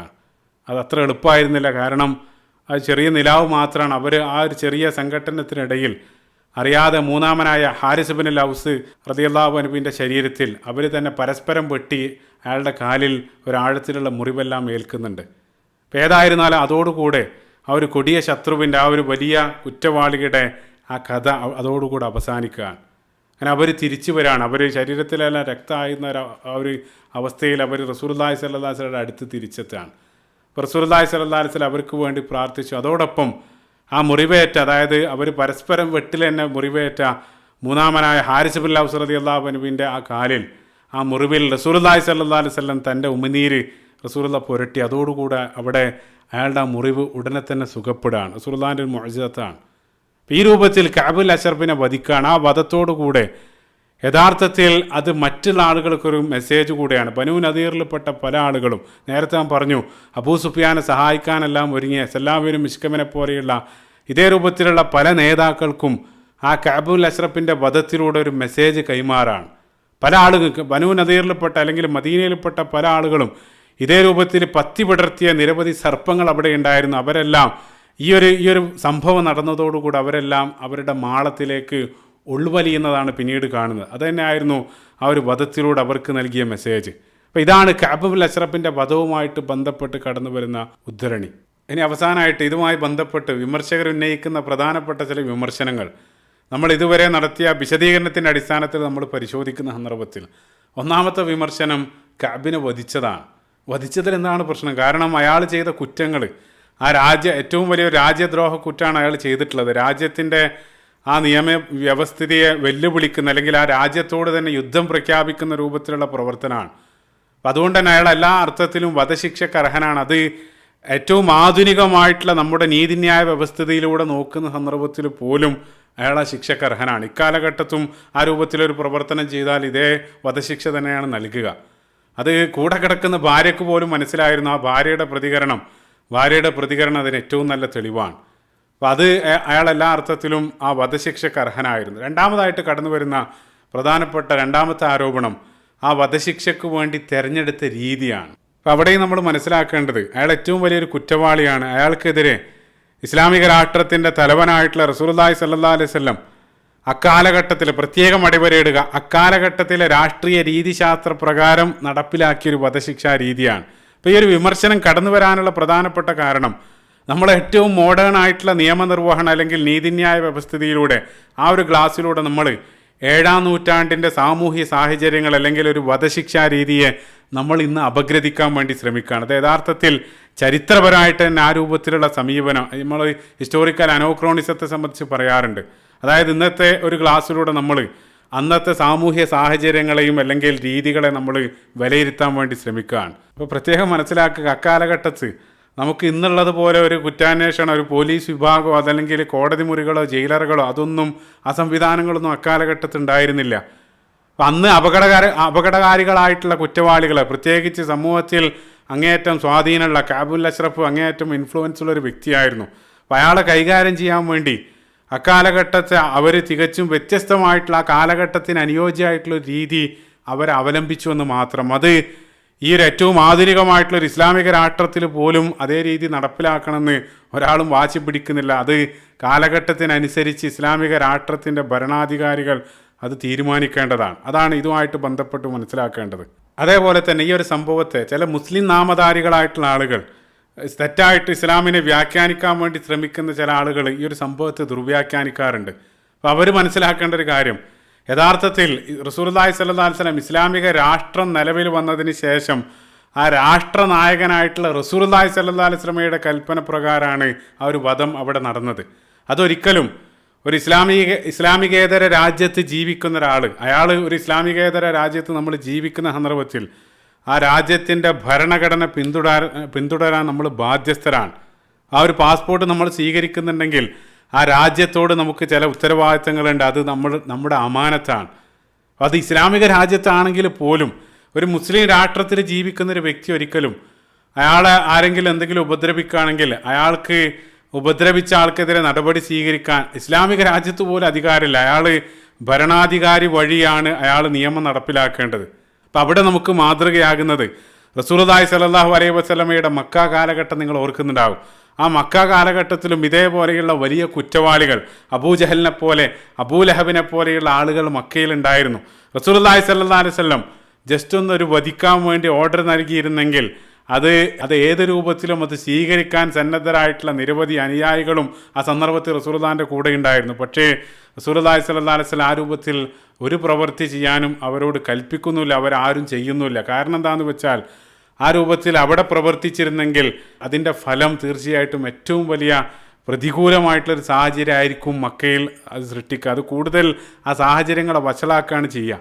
പക്ഷെ അതേ സന്ദർഭത്തിൽ മദീനയിലെത്തിയതിന് ശേഷം മദീനയിൽ ഒരു ഇസ്ലാമിക ഒരു വ്യവസ്ഥിതി, ഒരു രാഷ്ട്രം രൂപീകരിച്ചു. അതേപോലെ തന്നെ ഒരു ഭരണഘടന ആ മദീനക്കുണ്ട്. അതെല്ലാം വന്നതിന് ശേഷമാണ് റസൂലുള്ളാഹി സ്വല്ലല്ലാഹു അലൈഹി വസല്ലം ആ കുറ്റവാളിക്കെതിരെ അവർ നടപടി സ്വീകരിച്ചത്. അപ്പോൾ ഈ ഒരു സംഭവം ഒരിക്കലും അതിനെ ദുർവ്യാഖ്യാനിക്കുന്ന ആളുകൾക്കും അതിൽ യാതൊരു, അല്ലെങ്കിൽ ആ ഒരു സംഭവത്തിൻ്റെ അടിസ്ഥാനത്തിൽ ഏതെങ്കിലും ഇതേ രൂപത്തിൽ അന്യായമായിട്ട് ചെയ്യാൻ യാതൊരു തെളിവും ഈ സംഭവത്തിലില്ല എന്നുള്ളതാണ്. അതേപോലെ തന്നെ അവസാനമായിട്ട് മറ്റ് ചില വിമർശകരായിട്ടുള്ള ആളുകൾ അവർ ഈ ഒരു സംഭവം വെച്ച് അവർ ആൻറ്റിസെമിറ്റിസം, അതായത് റസൂലുള്ളാഹി സ്വല്ലല്ലാഹു അലൈഹി വസല്ലം അയാൾ ജൂതനായതിനാലാണ് ഈ ഒരു നടപടി സ്വീകരിച്ചത് എന്നുള്ളത്, അയാളുടെ മതം ഹൈലൈറ്റ് ചെയ്ത് ചില തെറ്റിദ്ധാരണകൾ നടത്താറുണ്ട്.